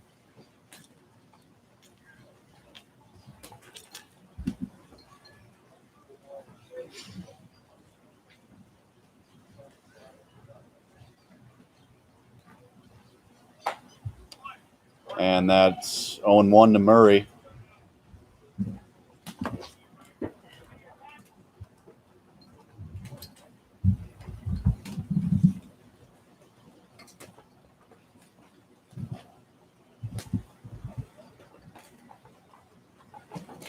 The 0-1.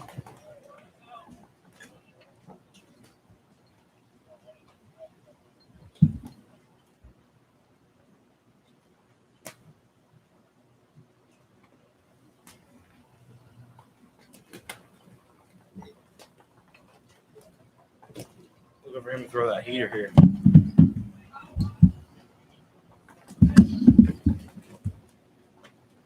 The 1-1.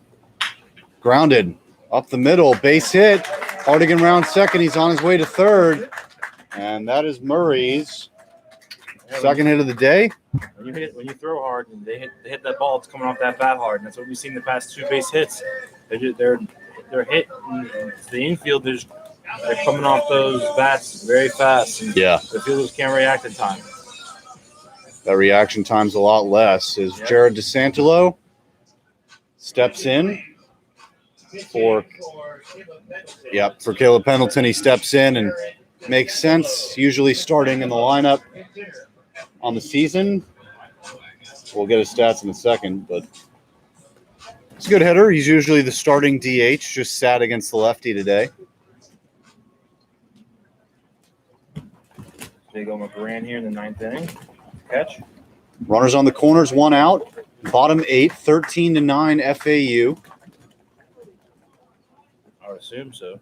What'd you say? Big O McGran here in the 9th inning to catch. I don't Saw know. him catch last Sunday in the last inning. I mean, you don't have a catcher now. You got to put in Tony. Yeah. Yeah, put him in. Yeah, they can go a few different directions. Yeah. We'll see. Might just be Tony, though, for one inning. But why not, pinch hit him? Yeah, that's a good point. I mean, maybe they don't think, against – oh, and a wild pitch. Hardigan coming home, and he scores. A wild pitch scores a run, and FAU gets a run back. It's 14-9, and we got the over. We won $9. Let's go. Let's go. We got the over.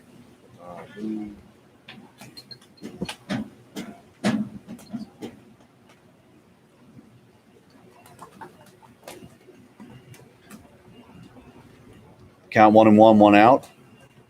Now a man on second after Hardigan scored.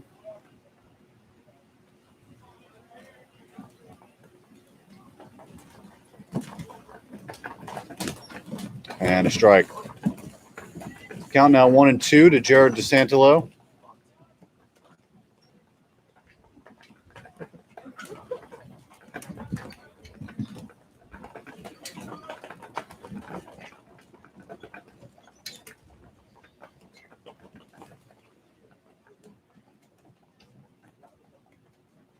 And the 1-2. Grounded, second base. Well, first base. He'll flip to the pitcher. And that's the second out. So now it's a runner on third with 2 outs for Jackson Wenstrom. Now batting for FGCU. Fielder, number 11, Jackson Wenstrom.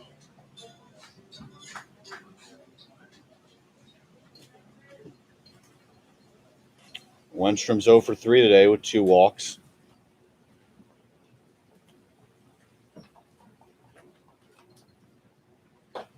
And wow, ball.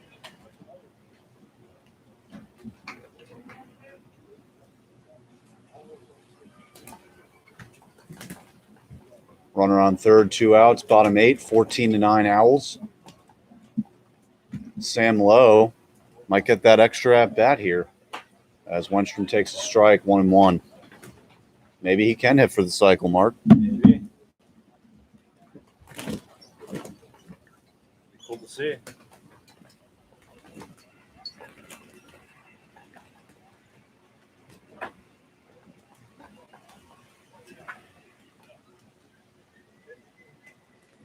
And the 1-1. Swing and a miss at a pitch in the dirt. 1-2. Wenstrom hasn't done much today to help the Owls really, other than get walked. He got walked, what, twice? Yeah. Yeah. Some days, I guess, Yeah. He's not seeing it, but could be worse. The 1-2. Fouled away. Nice job to fight it off there.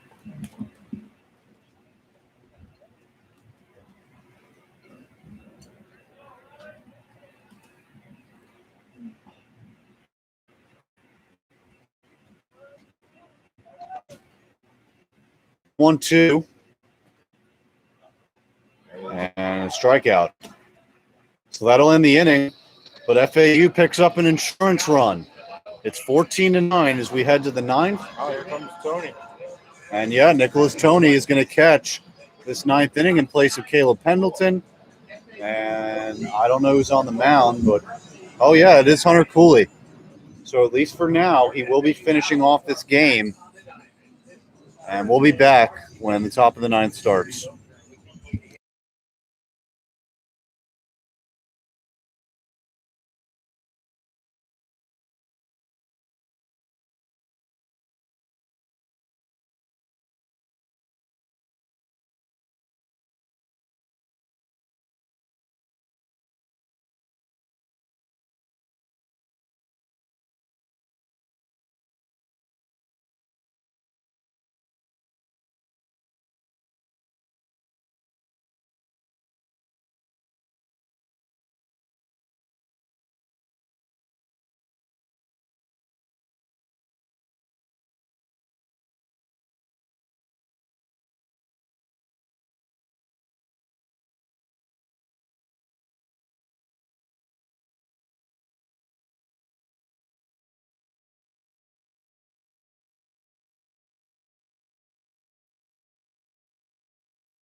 Joe Kinker on to lead it off for FGCU.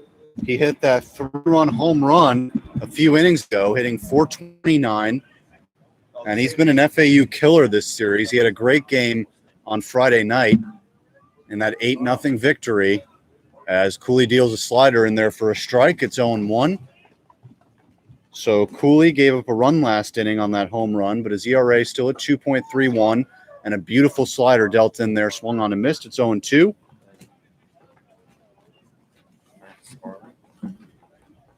And the 0-2. That pitch is away. So on the 1-2 count, Wenstrom moves from being right center to more dead center, and that pitch is low and in, 2-2.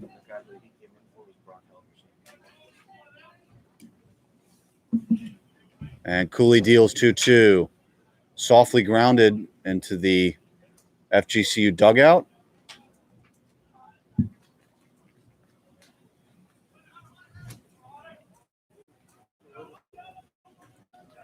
And 2-2. Grounded to short. Alvarez backhands it, throws in time for the first out. Big guy to retire there. Very nice play over there by short for Alvarez. So a pinch hitter in for FGCU. Corey Clement, a sophomore infielder, and heard some cheers over there for when that name was announced. Yeah. Got a little fan club. As you over here on this first baseline. Yeah. Family made the trip. And a strike.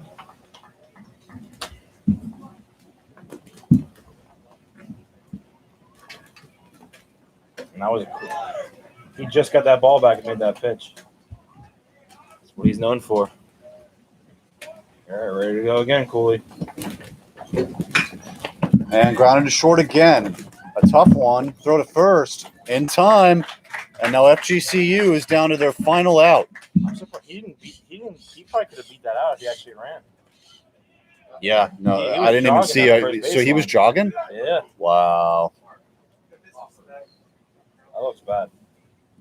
Especially as a pinch hitter. You know, you're Yeah. coming in, you got to show your worth. Yeah, I mean, he made good contact, and then didn't beat it out. Didn't even try. Mark Coffers 1 for 4 today. The center fielder steps in, takes a strike.